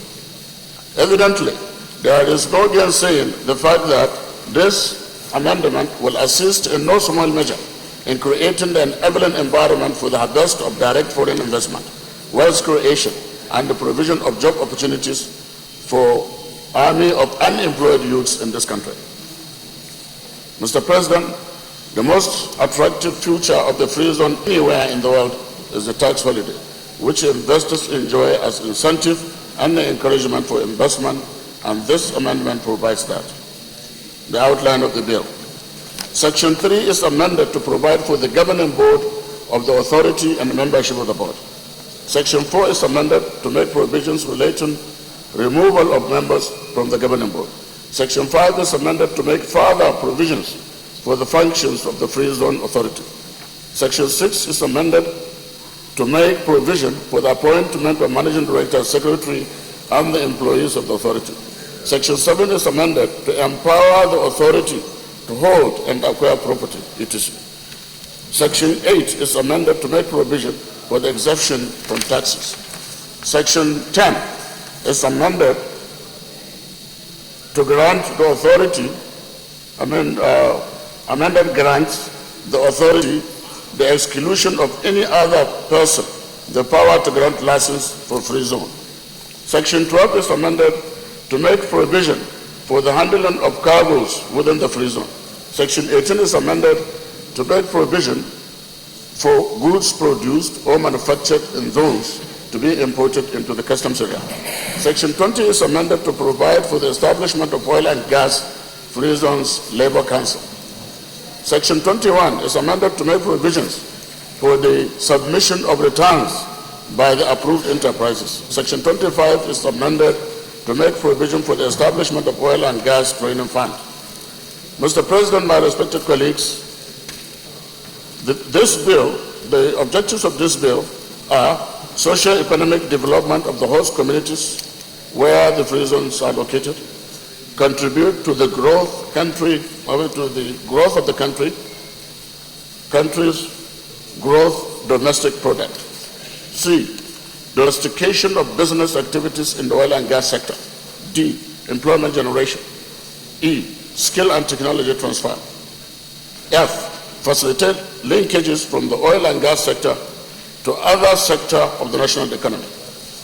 Let me therefore state here that this is a non-controversial bill and it has no financial implication on government. I therefore solicit your support for its second reading. Thank you very much, Your Excellency. Senator Kabuga.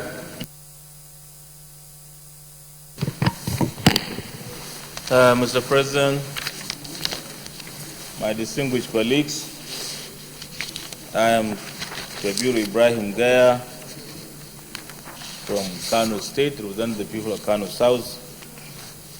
Mr. President, I would like to commend Senator Gobir for bringing this bill and for bringing this bill so that this bill can be passed at least at this Senate. I remember this bill was read for the third time and that it could not be passed or signed by the President. So therefore, it's a straightforward bill. But however, I want to borrow the word of James Manager, that he have raised sections from 1 to 25 and various sections. He would have attached the bill so that we could see where these amendments come up. But still, it's a good bill, and I support that this bill be read for a second and be passed the committee. If there's nobody against it, can I put the question? Those in favor that this bill be read second time, say aye. Those against, say nay. The ayes have it. Clerk of the Senate. Mr. President, distinguished senators, a bill for an act to amend the Oil and Gas Free Zone Authority Act, Cap 05, Laws of the Federation of Nigeria 2004, and other related matters 2016, second reading. A bill for an act to amend the Oil and Gas Free Zone Authority Act, Cap 05, Laws of the Federation of Nigeria 2004, other related matters 2016, second reading. This bill is referred to the Committee on Trade and Investment and report back in 4 weeks. I want to thank the sponsor of the bill, and we hope that this time round, this bill, as we said, has been passed before, unfortunately not assented to. We hope this time we would get assented to and be passed timely, and also use the opportunity of also for us, when you get to the public hearing, for there to get some debate on investment opportunities in the oil and gas sector. Leader of the Senate. Mr. President and my distinguished colleagues, the 10th order of the day is a motion standing in the name of distinguished Senator Hope Ozodinma on the abuse of custom tariff and indiscriminate issuance of fiscal policies and the negative impact on the national economy. Urgent need for policy reversal. Mr. President, you may wish to invite distinguished Senator Hope Ozodinma to move the motion. Senator Hope Ozodinma. Thank you, Mr. President. Distinguished colleagues, my name is Senator Hope Ozodinma. I represent the good people of Foimo West. Mr. President, distinguished colleagues, it is with heavy heart and deep sense of sorrow and sadness that I bring this motion today before this August Senate that has to deal with how our economy has been wrecked. The abuse of customs tariff and indiscriminate issuance of fiscal policies and its negative impact on our national economy. Urgent need for policy reversal.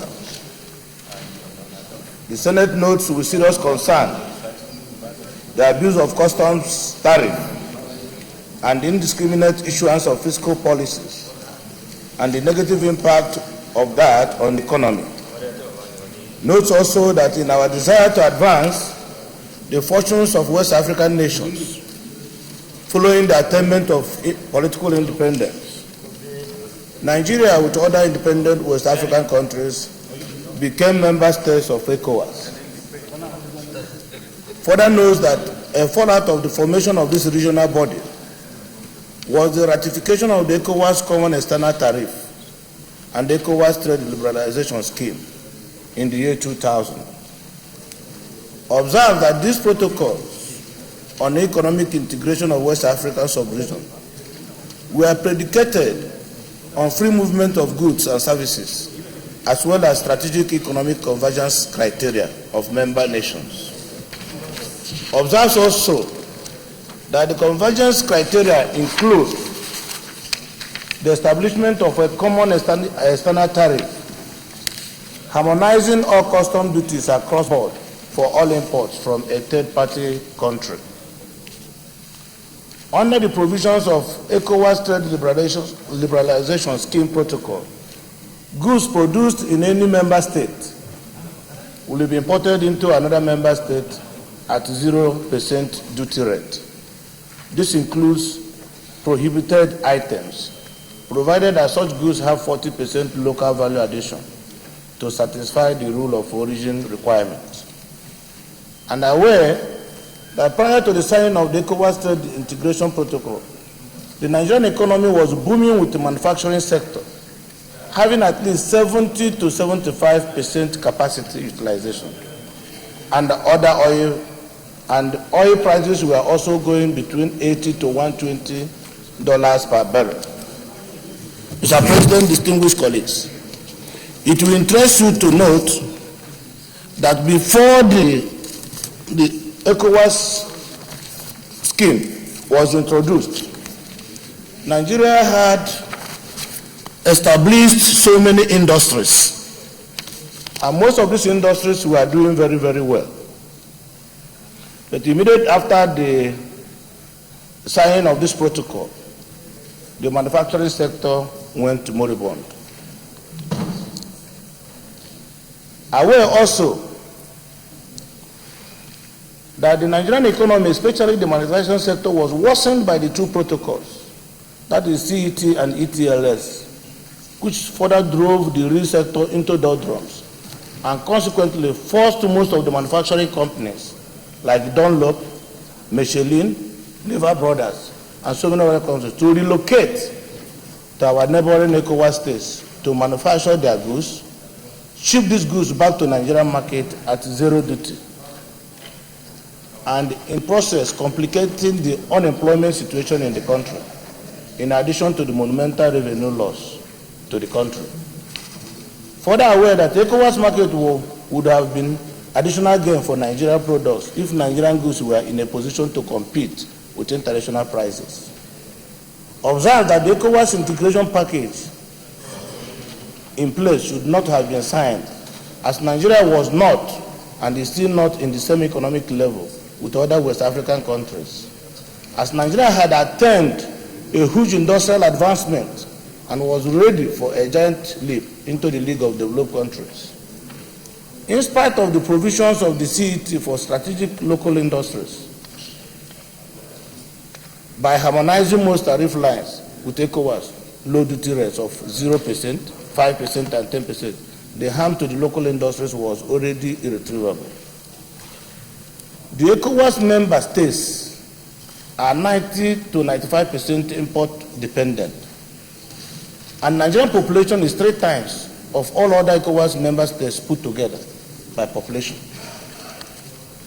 The thought that the rule of origin concept provided in the protocol has led to the collapse of the manufacturing sector, with member states employing sharp practices to the packaged products from Asia into Nigeria at a 0% duty rate, while our vegetable oil industries are in comatose as a result of the huge tank farm built in countries like Cote d'Ivoire, Togo, where ships from Malaysia, India, China will move bulk cargoes into these countries, and then they will be packaged there and transferred to Nigerian market at 0% duty.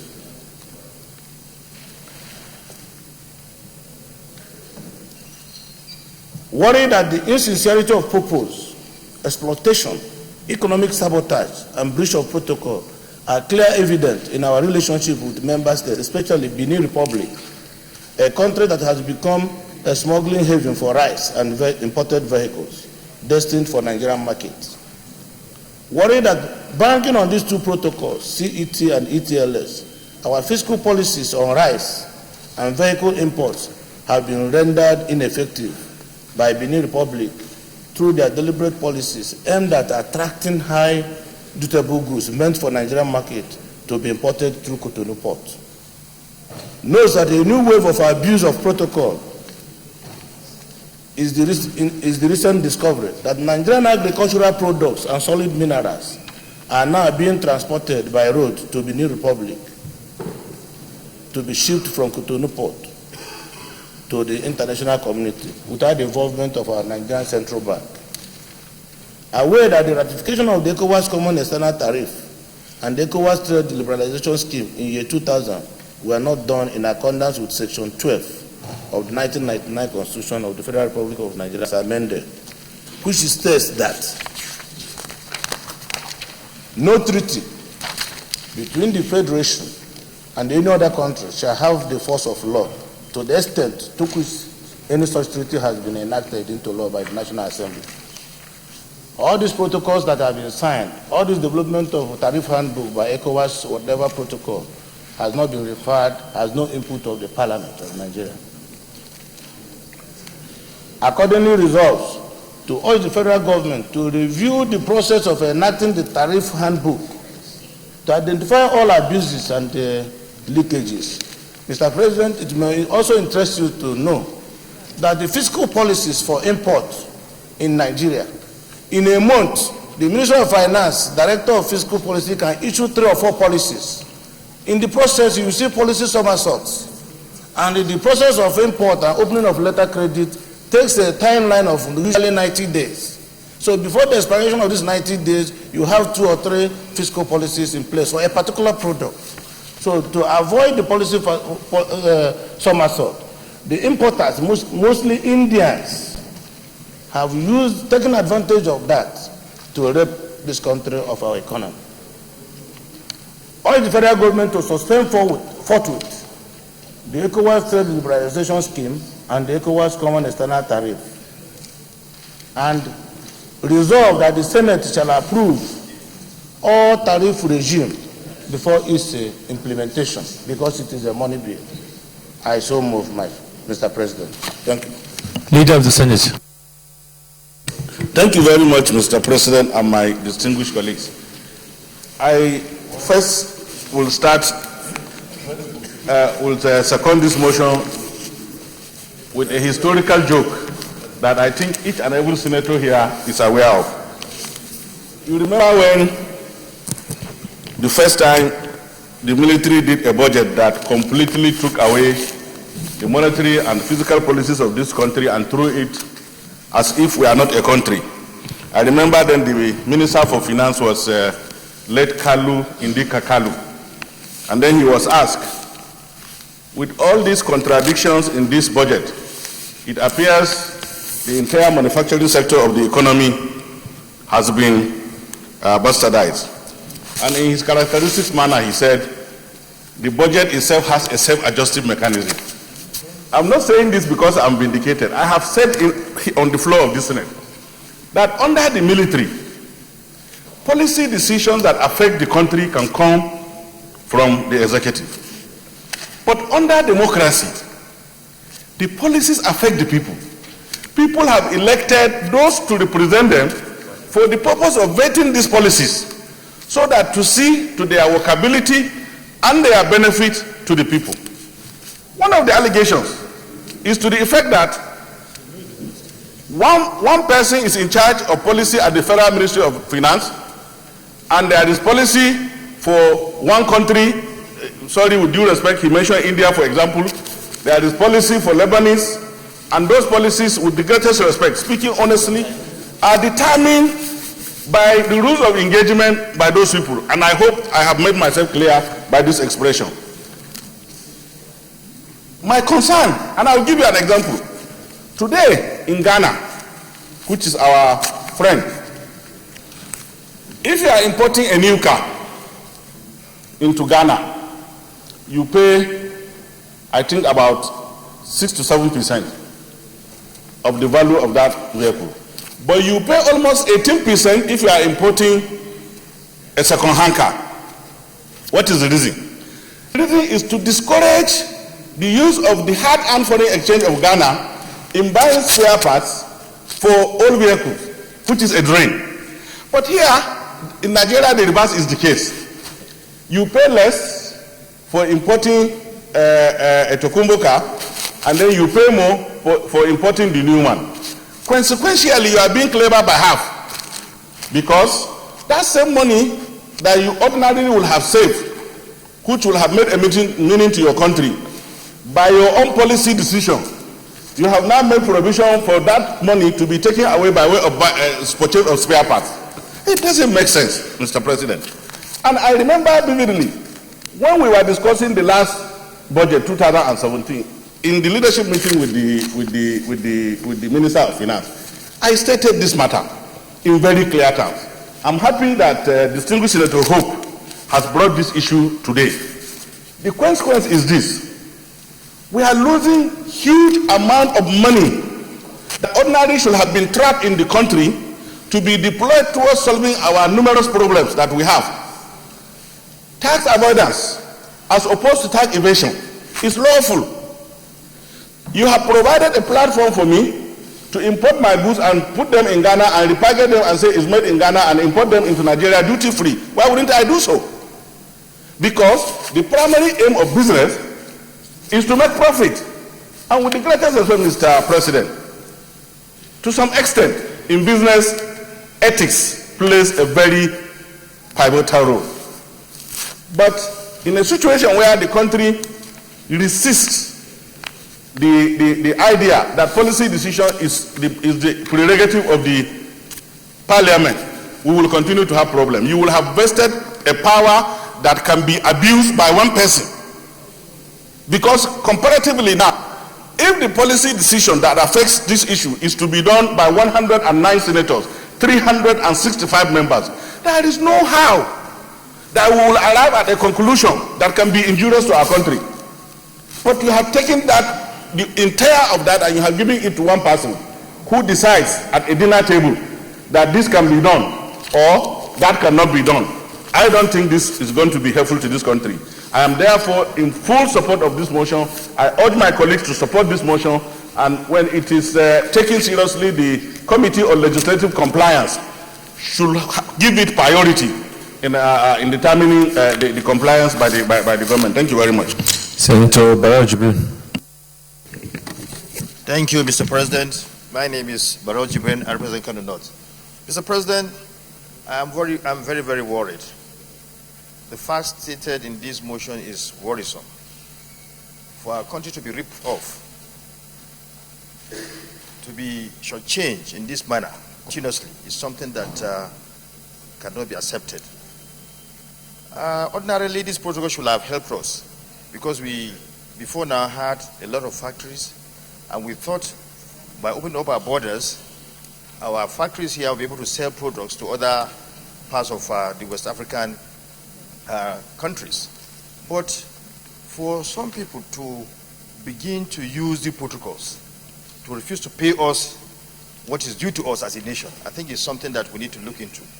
We should investigate these protocols and see how they are inimical to us, so that those that need to be suspended should be suspended. And having said so, let me also say that we have to look at our system. I think the major problems that our products are not even competitive in the first place. Why are they not competitive?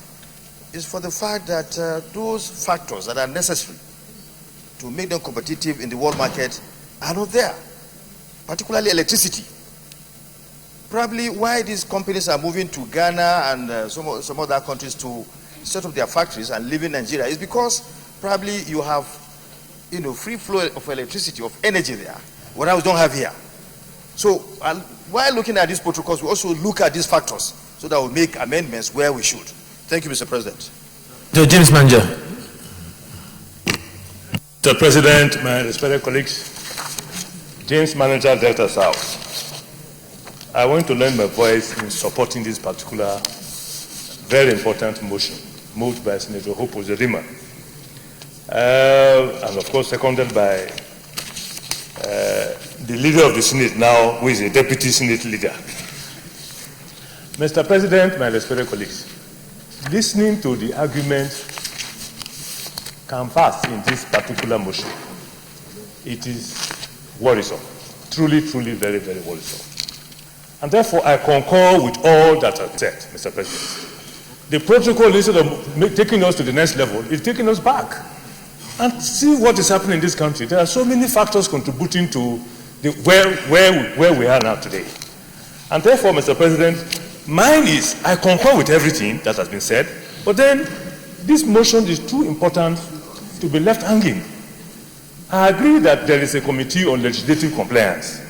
The Senate leader alluded to that. But this particular motion, see, I don't know, there must be a way of making it very compulsory, because if it is a motion, and therefore if we allow it to go the way of other motions, it will be too bad for us and too bad for the economy.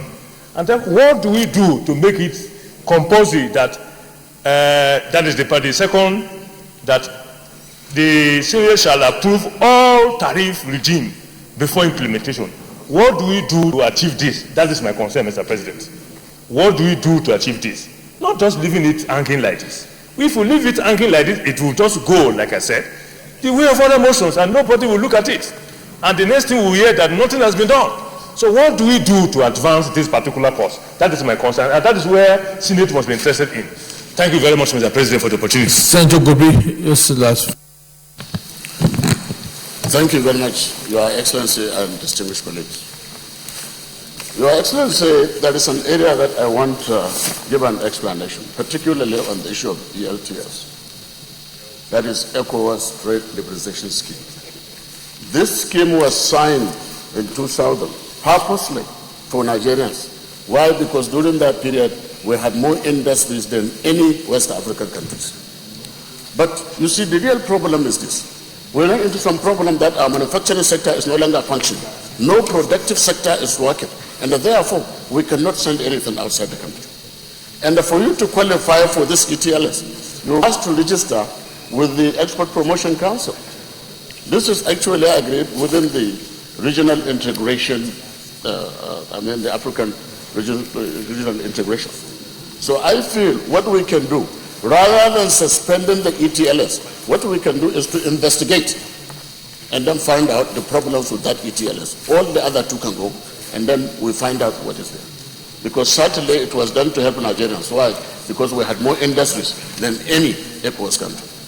Thank you very much. Yes. Distinguished colleagues, I think let me put the questions to the prayers here, and then we also address the point raised by Senator James Manja. Maybe the chairman on customs can guide us whether we need to amend prayer 3.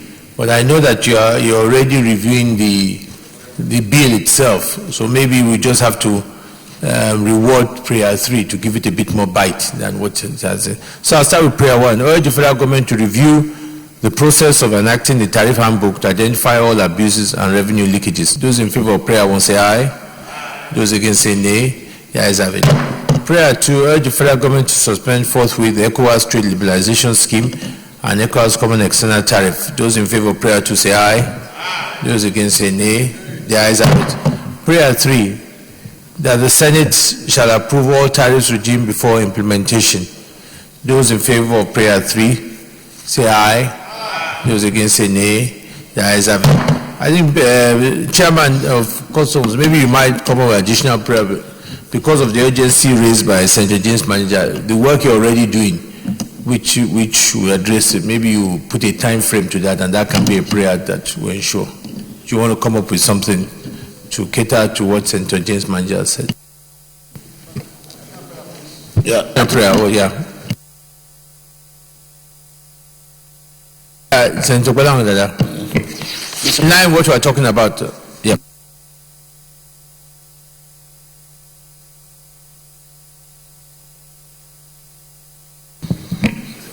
My additional prayer is based on the fact that the payment system, whereby most of the goods have to be going through the clearinghouse. There is no clearinghouse between Nigeria and ECOWAS countries. We can't open letter of credit. All these trading are done by cash and carry.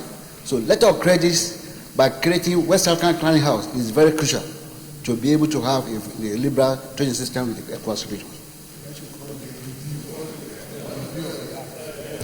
Senator Hope, maybe Senator Hope can help us. Yeah, my concern is the point raised by Senator James Manager. Mr. President, distinguished colleagues, we are already amending the SEMA Act. And if we get the resolution of the Senate, we will reflect this observation on prayer 3 in the amendment that is ongoing in the SEMA Act. I think your actions are already working on that. We'll just take note of the resolution we have passed so far. All right. Distinguished colleagues, I think at this point, let me thank the mover of the motion and all those who have contributed. This matter is one that is very, very important because, as we all know, the customs revenue accounts now for, I think, close to about 20% of our non-oil revenue. So it's not a line that we continue to play with. And as the leader said, in the military environment, it was acceptable for such reviews to be left to one office or 2 or 3 offices. I think in a democratic setting as such, I think there's no part of the world where a revenue line like this does not come to Parliament for discussion, engagement with stakeholders, so that we can do the right thing. So definitely, this bill is this motion is important, and the chairman of Customs to ensure that your public hearing, you can bring your amendment back to us as soon as possible in order to ensure that going forward in this country, issues of tariff must come to Parliament, and we must look at passing them along with when we pass the appropriation bill, because truly it's an issue that affects revenue. And I think also it will make it more transparent, it will be less corrupt than the way it's being done at the moment, and it will be more stable. Thank you very much. Leader of the Senate. Thank you very much, Mr. President, and my distinguished colleagues. The 11th order of the day is a motion standing in the name of distinguished Senator Solomon Adiola on the urgent need to investigate revenue-generating agencies over alleged linkages, non-remittance, and misuse of generated revenue. Mr. President, you may wish to invite distinguished Senator Solomon Adiola to move the motion. Senator Solomon Adiola, Lagos West. For now.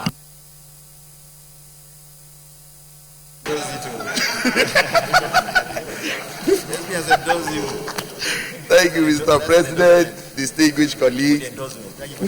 Thank you for the endorsement. I did endorse. And the votes are processing will reflect according to that.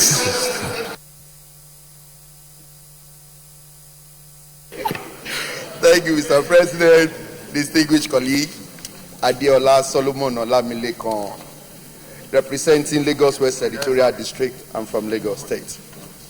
Mr. President, distinguished colleague, this is one important motion which I believe is very important to us as a nation, also to us as a Senate, at a time when our dear country is in dire need of the kind assistance of every Nigerian, when we are currently in recession, where we are currently approaching the international communities to source for funds, and without looking inward as to what can be done to salvage the situation. It is on this note that I approach the Senate to ask for an urgent need to investigate the revenue-generating agencies and all over alleged leakages and non-remittance and misuse of generated revenue. The motion goes thus. Note that Section 80, subsection 1(4) of the 1999 Constitution as amended of the Federal Republic of Nigeria clearly stipulate that all revenues, money raised or received shall be paid into and form unconsolidated revenue fund of the Federation. Further note that the Fiscal Responsibility Act 2007 was enacted to ensure transparency, accountability, and prevent corrupt practices in relation to public revenue and expenditure. Aware that Section 21 to 23 of the Fiscal Responsibility Act 2007 clearly limits corporation, agencies, and government-owned companies listed in the schedule to the Act to the expenditure of only 1/5 of the operating surplus, with the balance paid to the Consolidated Revenue Fund of the federal government. Concerned that the acting chairman of the Fiscal Responsibility Commission, Mr. Victor Mukuru, on November 8, 2016, raised an alarm over a leakage in revenue and remittances, which is said has assumed an alarming proportion in the last 5 years, with some NDAs producing 2 different statements of account in an attempt to manipulate their operating surpluses and losses. Further aware that the last National Economic Council meeting, the federal government specifically accused the Revenue Generating Agency of raising over 1.5 trillion naira and expending over 90% on recurrent expenditure, mostly paying bloated salaries, controversial allowances, above the Revenue Mobilization and Fiscal Allocation Committee, monetization of medical allowances, unapproved overseas travels, lavish training allowances, and excessive personal loan approval, all amounting to financial rascality and misconduct. Worried that these corporation agencies and government-owned companies have over the years grossly violated the letters of the 1999 Constitution and the Fiscal Responsibility Act in relation to their revenue generation and activities and expenditure. Disturbed that various audit queries against these agencies over the years further indicate possible mismanagement of public funds against the spirit of Constitution and the Fiscal Responsibility Act. Further worried that in view of the federal government dwindling revenue from the traditional crude oil sector and the ongoing recession, these government bodies are continuing in shortchanging the government of needed revenue through their various illegal practices. Accordingly resolved, that constitute a high-powered ad hoc committee to investigate the alleged misuse of their remittances, non-remittances, and other fraudulent practices in the collecting, accounting, remittances, and expenditure of the internally generated revenue by all the revenue-generating agencies of the government from 2012 to 2016 and submit a report in 6 weeks. Mr. President, distinguished colleagues, as I've earlier said in my submission, that this is one important motion that is very germane and very important to us as a Senate and as a country. Mr. President, it is no longer news that all revenue-generating agencies have been misappropriating and misusing of their funds over the years. I give as an example to the Senate of the Federal Republic of Nigeria agencies like the Nigerian Port Authority, Federal Inland Revenue Services, and the Nigerian Customs Services, who have been empowered to be generating revenue over the years, have embarked on frivolous spending and frivolous expenditure in order to justify ways and manners by which revenue generated by them has been spent. In one of our sessions with the Nigerian Port Authority, in a particular year, Nigerian Port Authority generated the sum of 178 billion naira. And the corresponding expenditure for that same year is also 178 billion naira. Mr. President, distinguished colleague, you will quite agree with me that if this is the order of the day, and if certain percentage has been recommended to be paid into the Consolidated Revenue Fund. And these have been ignored by all these agencies. In one of the visits during the oversight function of the Senate Committee on Finance, the Minister of Finance specifically requested for the intervention of the National Assembly against these revenue generating agencies, where slush funds or money meant for the consolidated revenue has been diverted, with specific references to the Nigerian Customs Services. And he believes that it is only the National Assembly that can come to the aid of Nigeria at this point in time when the country is in recession, and fight and ensure that this misuse of fund by this revenue generating agency is put or is curtailed.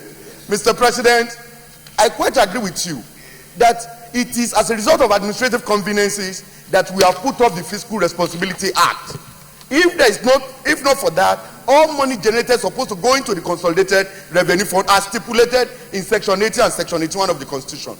But since the agency have now decided that all these funds that they have generated, which needs to be judiciously used and paid into Consolidated Revenue Fund, has been diverted to other sources of their expenditure, there is urgent need for us to set up an IPAD committee to investigate agents and make recommendation to the Senate of the Federal Republic of Nigeria as to best way at which we can address all this situation or all this frivolous expenditure of all these parastatals. We quite agree with me, sir, that currently the government of the day have over 601 agencies of the government, and about 400 of these agencies benefited from the budget of the Federal Republic, while about half of these 400 also, or about 100 of these also, are partly funded from the budget, because other agencies of the government generate their own revenue and they spend this revenue as at when due. So there is need for us as a government, as a Senate, to look into this particular matter as urgent as possible, so as to address the dwindling revenue fortune of the government, and also to ensure that the borrowing of the government at various levels is curtailed and put into order through judicious means of revenue that are generated by these various agencies. Thank you, Mr. President. Deputy Senate President. Thank you, Mr. President. Very distinguished colleagues. Let me start by commending Senator Solomon Adiola. This is one of the best services he's doing to the Senate. Today is not talking about Lagos West, our size, or talking about money to Lagos State. He's talking about matters that concern all of us. Every day we talk about how to share the cake, but today we have the privilege and opportunity to discuss about how to bake the cake. And I think there's enough cake to go around, except that we have a lot of leakages. And some of these leakages were created by us.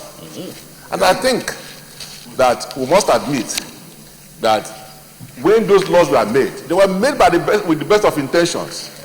But just as they say, the road to hell is also paved with the best of intentions. So I believe that since they have been abused, it is time for all of us to look back and have a second look at those laws and ensure that they are appropriately amended or put appropriate measures to ensure that these leakages are fixed. Now, we are talking about borrowing money to fund our budget, to accelerate infrastructures. Yet, there are so many untapped revenues.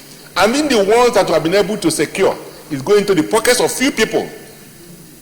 So we believe that by this motion, it's an opportunity for us to look at all these laws and look at these practices where people simply retire the entire money that they generate at the expense of all of us. And that is why most times independent revenue is usually very low, and it's supposed to be a funding component of every budget. But each time we are giving more money to those that are even generating revenue. So I believe that setting this ad hoc committee is as important as anything else, and it's like we need to do that yesterday to ensure that this thing is done quickly, and it will help even the 2017 appropriation bill. Believing that if this is settled, we'll be able to have enough money to help the government in funding the 2017 budget and other budgets going forward. So I second this motion, And I urge the rest of our colleagues, this is going to be an investigative hearing that will keep the debate minimal so that we appropriately go to the ad hoc committee and they should start work immediately, even before the budget comes. Chief Whip. Thank you very much, Mr. President. I'm Olushola Adeyeye from Osun Central Senatorial District. I want to join the Deputy Senate President to wholly, totally support this motion and to commend the wisdom and the hard work that went into it. My contribution will be brief and illustrative. As a rule, I get to the Nigerian Senate every morning by latest 7 a.m. The reason I do is because I'm frightened of the way we drive during peak hours of traffic. And I say to myself, in other parts of the world, if people would drive like this, this is how to make money for the municipality. You see cars going back and forth, and you cannot find a license plate for the vehicle they are driving. You see cars going in opposite direction, and I'm sorry to say, you sometimes see cars with tags of legislators driving counter to traffic, and you say to yourself, what's the job of police? What's the job of the road safety corps in this situation? And yet every year during budget hearing you say, what's your internally generated revenue? And it's next to nothing. The reason it is next to nothing is that throughout the year this same agency will carry advertisements congratulating the president on Independence Day. Who gave them authority to spend that money? It's not done any other place of the world. Every year you see congratulations to governor, to president whose father or mother died or whose child is getting married for spending frivolous government money on all these things. You see birthday congratulations, you see diaries, you see calendars, and all these things were not in the budget. Appropriated budget. If we are serious, we can curb these leakages, and I'm trusting that under you, sir, we will be serious. Senator Milo. Thank you very much, Mr. President, distinguished colleagues. Ahmed Lawan, I represent Yobe North.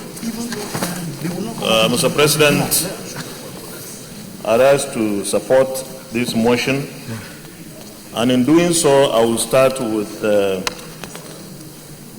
resolution short. I will suggest that instead of ad hoc committee, high-powered ad hoc committee, we should be looking at the finance committee and public accounts. I believe they can do better because the finance committee, as it is, would have some information already regarding this. Going to the substance of this motion, just like the Deputy Senate President said, some of these agencies have their acts supported by law. Therefore, we have to work with that. If we desire to change or amend these laws, perhaps it will take some rigorous activities. But what we can do is to intensify our oversight on how the percentages, for example, the 4% for FRS or the 7% for NPA and customs, how are they utilizing these funds? Custom collection, yes. This is something that we can do as legislators. But I also believe that of the over 600 agencies that we have, parastatals, we have over 600, and we confirmed that in the last Senate and the Public Accounts Committee. Many of them are just there In fact, some were not even known until we insisted. The then SGF didn't know the number. The Federal Minister of Finance didn't know the number. They had varied numbers, but we arrived at over 600. We should be looking at reducing these agencies to a level that those that will be empowered to collect or generate revenues would be properly supervised. But I believe the buck stops here. We cannot blame anybody. The Ministry of Finance, even in the last assembly, had us to complain when the economy started to become a little bit difficult. I remember the Minister of Finance then was saying all the agencies must bring their money revenue generated. This is a more critical time. And in one of the submissions, one of our colleagues said the Minister of Finance, I think Bala, Nala was saying the Minister of Finance was complaining that we need to work hard to support them to help get these agencies pay back or remit. That appears helpless, and we have to do something. What we need to do is, before the budget, if it is possible, before the budget is passed, the Committee on Finance particularly needs to have a proper account of what each of these revenue generating agencies have so far generated, how they have been able to utilize this. Some have done that illegally. In fact, most of them do it illegally because their existence are not even known. Of the 600 or over 600 we got, many were appropriated funds by this National Assembly, and they are never responsible or accountable to anybody. So we need to do more here in the Senate and the House, the National Assembly generally. I believe that we also need to reduce the number of these agencies because there are just too many. Over 600. We don't need them. Perhaps one third. You are a good man. They would argue that will create unemployment. But I believe we could also generate employment if we get the resources that these agencies consume illegally. Mr. President, distinguished colleagues, with this, I want to congratulate my friend and brother, the former chairman of the Committee on Public Accounts, my former colleague, in that respect, for this motion. But I believe that we don't need a high-powered ad hoc committee.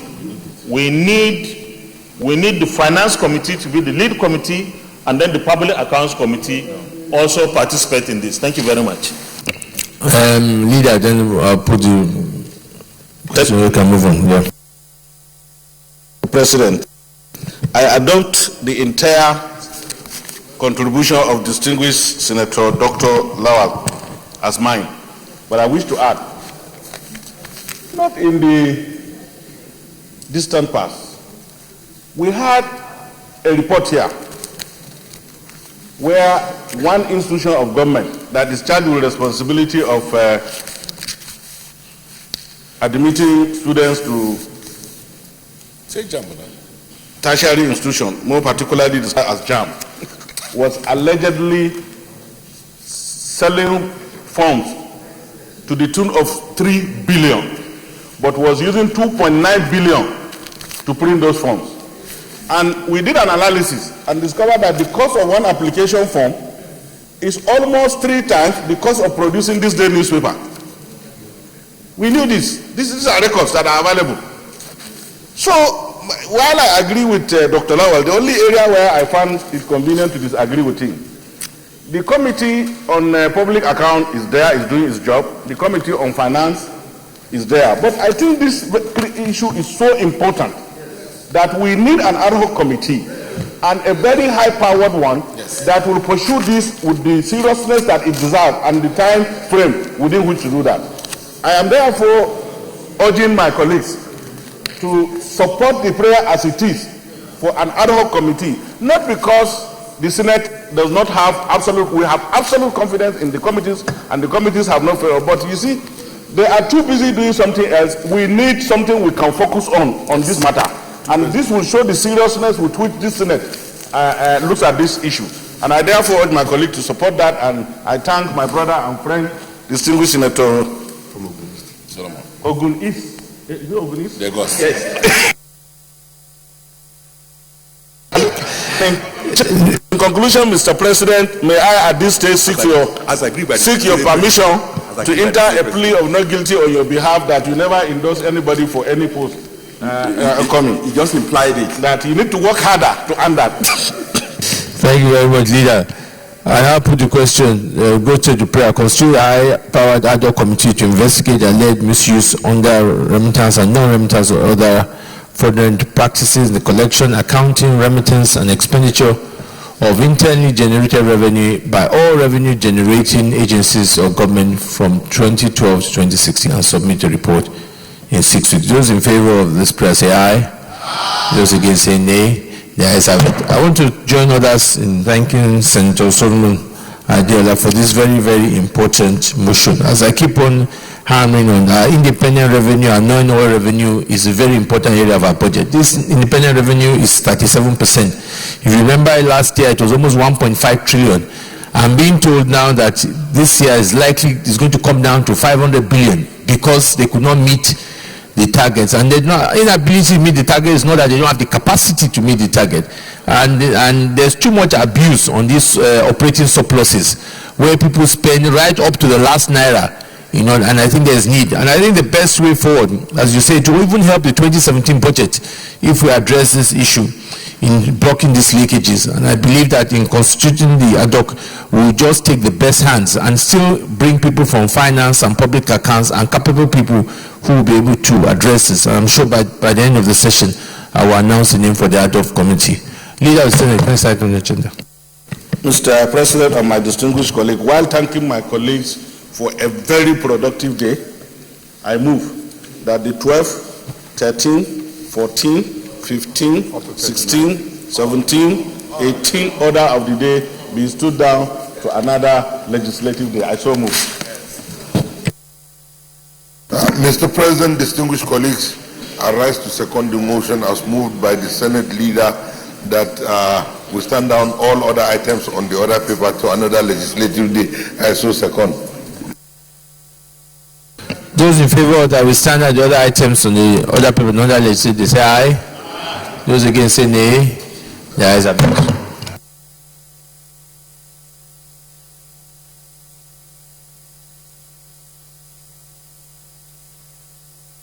Leader of the Senate. Mr. President and my distinguished colleagues, having concluded today's proceedings on the order paper, I hereby move that the Senate do stand adjourned to 30th of November 2016, which is Wednesday, at 10 a.m. prompt, and I so move. Mr. President, distinguished colleagues, I rise to second the motion that the Senate do now adjourn to 30th of November at 10 a.m. prompt. I so second. Distinguished colleagues, before I put the question, let me just announce the ad hoc committee on the internal revenue. Senator John Eno, Senator Yusuf, Taraba Central, Senator Fatima Raji Razaki, Senator Abdullah Yaya Kebbi North, Senator Andy Uba, Senator Dari, and Senator Solomon Adiola as chairman. Yeah.